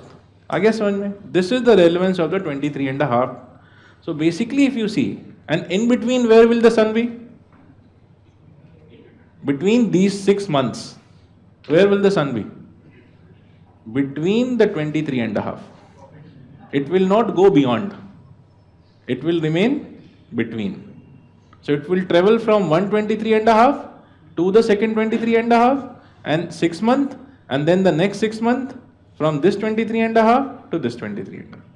Next 6 months, this 23.5 to this 23. So the sun will, for the whole year, it will remain between 23.5 to 23.5. Maximum 23.5. So basically, what does the 23.5 give you, mathematicians? The amplitude of the wave. Sine wave का amplitude बनाते हो ना? So what is the amplitude? 45. 23.5, 23.5, 26, 46 plus half, 47 degree का amplitude बना. But forget the amplitude, ये लिखना नहीं है. ये सिर्फ इसके लिए बताया कि वो दिमाग में होता है कहीं. सर ये तो साइन वेव बन गया, एम्पलीट्यूड लिख ले. ठीक है, लेकिन ये सब क्वेश्चन नहीं पूछेंगे वो. सिंपल क्या है, आपका समझ में आया? So the sun moves only between this. Is this understood? Can I assume? So what is the definition we write tomorrow? Do we understand the logic? With this, please read your, again, ये कहाँ मिलेगा? Not in NCERT. This is not given in NCERT. This is given in GC Leong, chapter number 1, section 2. So please read it from there. After this, day and night, international dateline, longitude, these things are given. They are highly important for PT and for understanding of climate. Okay? And hence you should do it thoroughly. Right? As I said, your universe story is over, so we won't get into anything of that kind. Tomorrow onwards, we are starting directly with hair. Right? So please read and come.